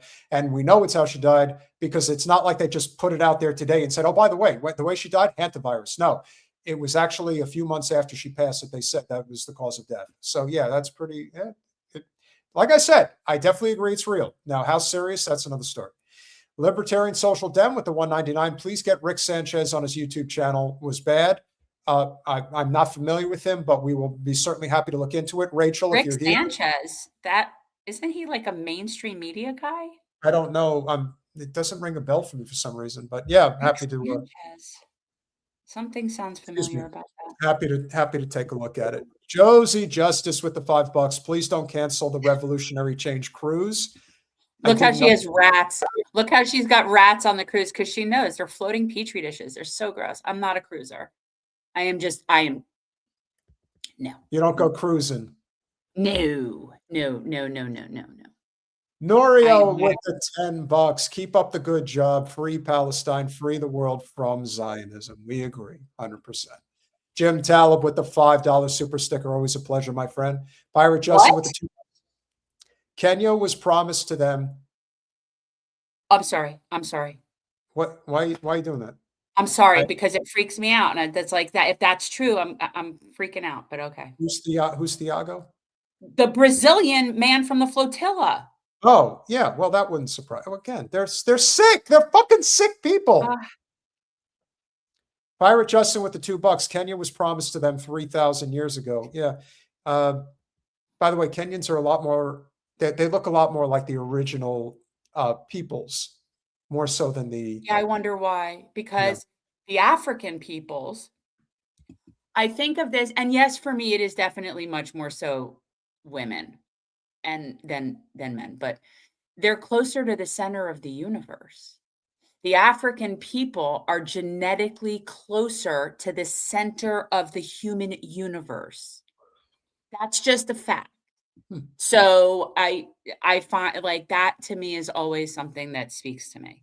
Hanky Panky with the $5. I mean, they're building an effing bunker under the White House in front of our faces. At this point, y'all best be getting ready. Hey, they're building something there. There's no two ways about it. It's totally a ballroom. Believe me. Believe me. Citizen Pendejo with the 20 pesos. Oldie but goodie. PDFs bringing Hanta back to life. Interesting. And 20 pesos again leaves the top authority on the petrodollar and its demise. We agree. Yes, It's Lee does on its cover way that out. a lot. No, it's great. We do too. Yeah, the petrodollar is No, huge- Ross, please do not go on a hunger strike until we get our plaque. I don't need that hanging over my head, please. Yeah. Ozma, it's a pleasure to have you here Hi, as always. Ozma. With the 1999. Good to see you guys. Missed you both, and I adore Lee. Also, happy birthday, Pete. Thank you very much. Really appreciate you as always. Cuba44 with the 9.99. Lee Camp called Fox News a parade of propaganda, a festival of ignorance, live on Fox News. Respect. That's awesome. Oh, that's awesome. And SS Wolfenstein's SS with the $5 super sticker. Thank you so very, very much. Oh, that's funny. You know, if there is a story that has always been at the heart of so much of what we have talked about since all of this began, and one more thing before we get back to business, but guys, as you know, we do Did have a you lose all Substack. our people? Okay, yeah. Yes. We have a Substack. If you guys have not currently subscribed at the Substack, please go to substack.com/@revolutionary change. We would really appreciate it if you would sign up there. Also, big shout out to our friends over at Rumble. If you guys are not subscribed at Rumble, it is Revolutionary Change on Rumble. And Colin, thank you very much. With the substack.com, there is the direct link. So click it. If you could subscribe there, I'm going to try to get you guys at least one Substack a week. Going to shoot for Saturday to get the next one out. And so if there is a story that I think we can all agree on was kind of what I think in so many ways crystallizes the genocide, it's definitely the story of Hind Rajab. And this is one where, you know, credit to Max Blumenthal over at the Gray Zone. You know, There's they've just been not enough weed for that. I'm sorry? There's just not enough weed for that. No, it's too sad of a story, but There's not enough weed. the way that the Zios are going about this whole massive PR campaign that the Israelis are attempting to push forward by thinking that if we just whitewash it enough, that people will believe us. Israel's AI foreign influence op blames Palestinians for killing Hind Rajab. I mean, that's a new one. Scroll up for a second, Colin. Who's that guy? Who's that? Mr. Propaganda. Who is that? Well, we'll get to it in a second, but that's the person that's speaking on their behalf. It's creeping me out the way he's like in the picture with her. Scroll down now, please. That's right. A new website established by the Israeli government through a contract with Trump's former campaign manager seeks to manipulate AI platforms into denying established accounts of Hind Rajab's killing. Israel has created 9 English language websites explicitly aimed at manipulating AI platforms like Claude and ChatGPT. Its vehicle for maintaining these websites in Clocktower X, a company founded by Brad Parscale, that's the guy in the picture, the former manager of President Donald Trump's 2020 re-election campaign, now a federally registered foreign agent. Parscale is the point man on a gargantuan contract aimed at reversing Israel's public relations crisis by flooding online media with anti-Palestinian propaganda. Okay, so what's his name? Brad? Mm-hmm. Is that what it said? His name's Brad. Mm-hmm. Okay, Brad. You can have 900 websites. You can. You can have 900 websites. You can create all the AI in the world. And we heard what we heard and we saw what we saw. And nothing is going to change that.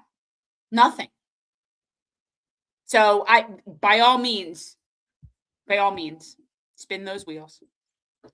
Among the new websites registered by Israel and maintained by Clocktower X is a portal dedicated to proving that terrorist designation reflects global consensus and undeniable evidence of violence, not conspiracy. Called factsignal.org, the site has distributed materials attempting to cast doubt on an incident that has become a symbol of the crimes committed by the Israeli army against the civilian population of Gaza. You know what this reminds me of? This reminds me of the people that deny the Holocaust happened. And we don't need to get into what parts are true, what parts are not true, but just the people that deny that even happened. Yeah. You look ridiculous. This is silly. You know, the thing about the Holocaust that I've always found interesting, especially when you have the anti-Jewish sentiment that has grown leaps and bounds, which unfortunately is partially of the Jewish community's responsibility, but also because of the primary motivator is obviously what Israel is doing and has been doing, and now everybody sees it. But on the one hand, you deny that 6 million Jews, which of course is an exaggerated number, but only to an extent. I believe what Norman Finkelstein said, that it's about 5.2 million that have been killed. You don't deny the fact that there were 25 to 30 million Russians that were killed in that war. But that's the exaggeration. The exaggeration is that they didn't have death camps surrounding all of Eastern Europe. They killed at least 1 million people in Auschwitz. That's pretty well documented. I mean, I just feel like this is debating how many angels dance on the head of the pin. So are you guys telling me that this guy, what do you mean by he's the Ferrari guy? He owns that? He's that? Because that would make sense to me. That would make sense to me if he was a Ferrari guy. Yeah, you see, again, when people say this shit about the Holocaust, it's like, God damn it, stop already. Like, just stop. You don't have to like Jews, but for the love of God, just stop, please. According to materials distributed by Clocktower X and the government of Israel through factsignal.org, the Israeli army did not, in fact, kill the 6-year-old Hind Rajab and her family by firing 335 rounds on their car while they attempted to flee Gaza City. Instead, according to the site, the Rajab family was likely killed by Palestinian resistance fighters who were active in the same area at the same time, raising alternative explanations. Yeah, they're really going. But that's just factually untrue. So this is really interesting because there actually has been forensic investigation into the vehicle where we know exactly what type of bullets, what type of, like, all of that has already been determined. And the people that use those weapons and shoot those bullets are the IOF. So again, like, this is silly. I don't understand how we already know what happened to that car.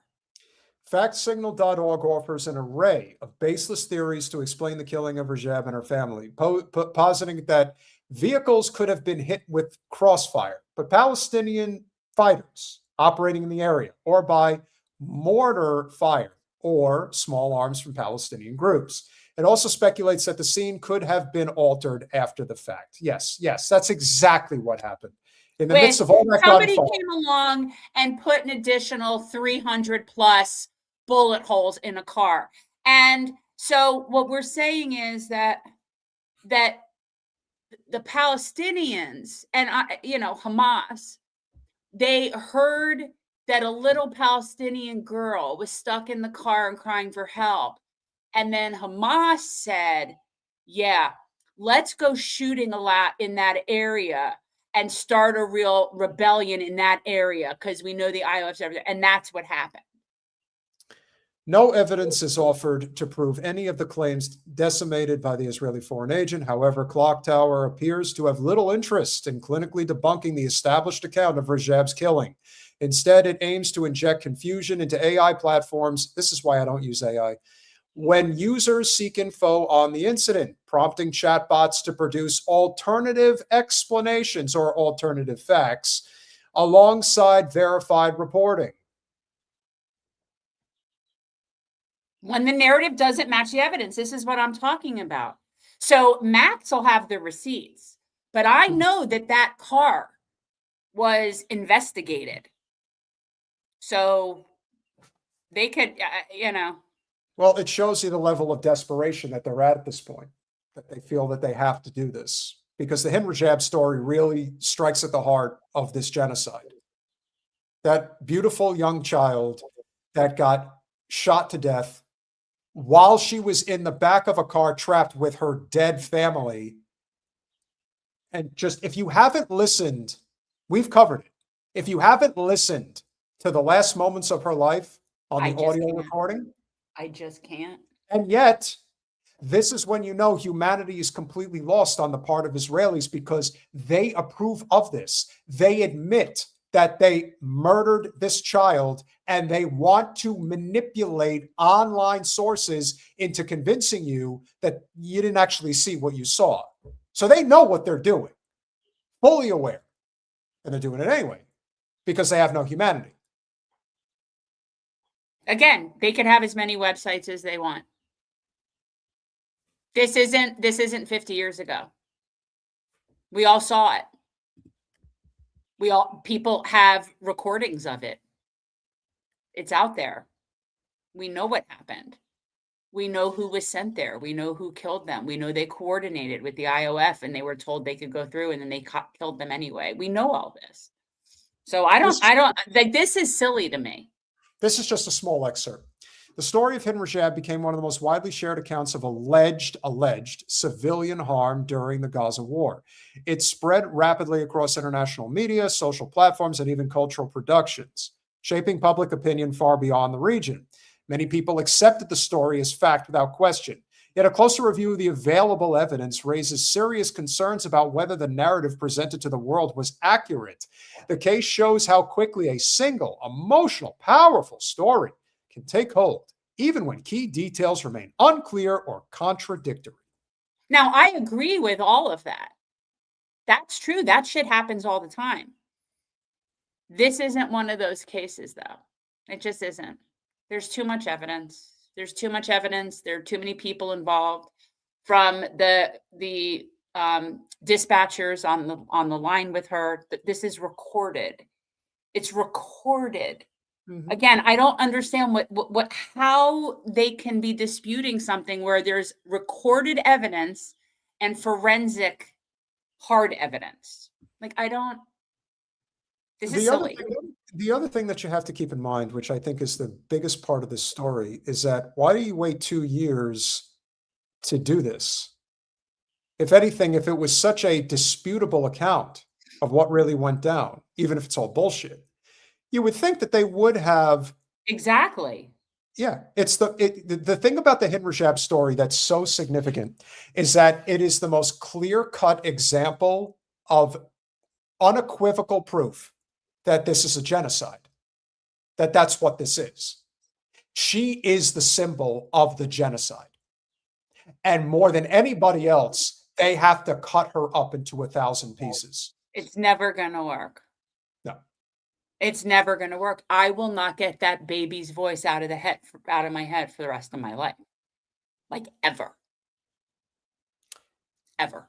So If they you can think- say whatever they want to. I will never forget that. And quite honestly, for me personally, I'm not going to say it doesn't matter as to who actually fired the bullets that killed her.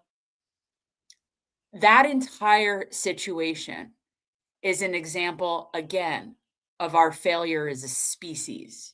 Mhm. Because that's insane. And that doesn't just happen. You get to that point from years and decades of tolerating oppression and dehumanization of people, participating in it, being complicit in it. It doesn't just happen like that. So again, they can try to change the narrative all they want. The fact that there's even a story that remotely resembles that narrative is fucking insane. And I don't care if they want to dispute forensic evidence. Like it's irrelevant. And I'm never getting her voice out of my head for the rest of my life. And I'm never forgiving for that. If you want a friendly reminder of just how psychotic these people are, here's a nifty little clip that just came out the other day. This is very short, but this goes to show you how these people operate and how they view the world.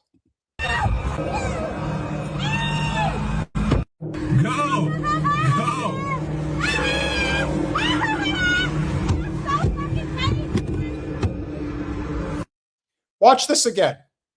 Watch how this lady, and again, Jen, we've pointed Where this out. is this? Wait, I need a little bit of a context for this. This is in Washington State. Washington State. What is it with the women? The women are so much more psychopathic. It's amazing. I don't know. I don't know, again, if it's that. I don't know what it is. They've never been properly put in the place.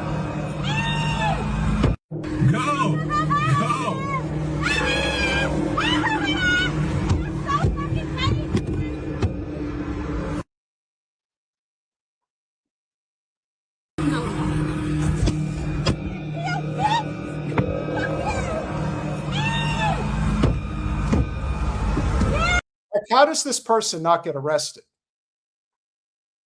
Like, Well, I don't see any cops standing around, first of all, but yeah, I also don't know what it is they're looking at and what provoked this situation, but I don't like I'm trying to sit here and figure out in which state. Yeah, Washington's a pretty, I would say hippy dippy state, because there's certain states where if somebody did that, you'd probably legally be allowed to shoot them.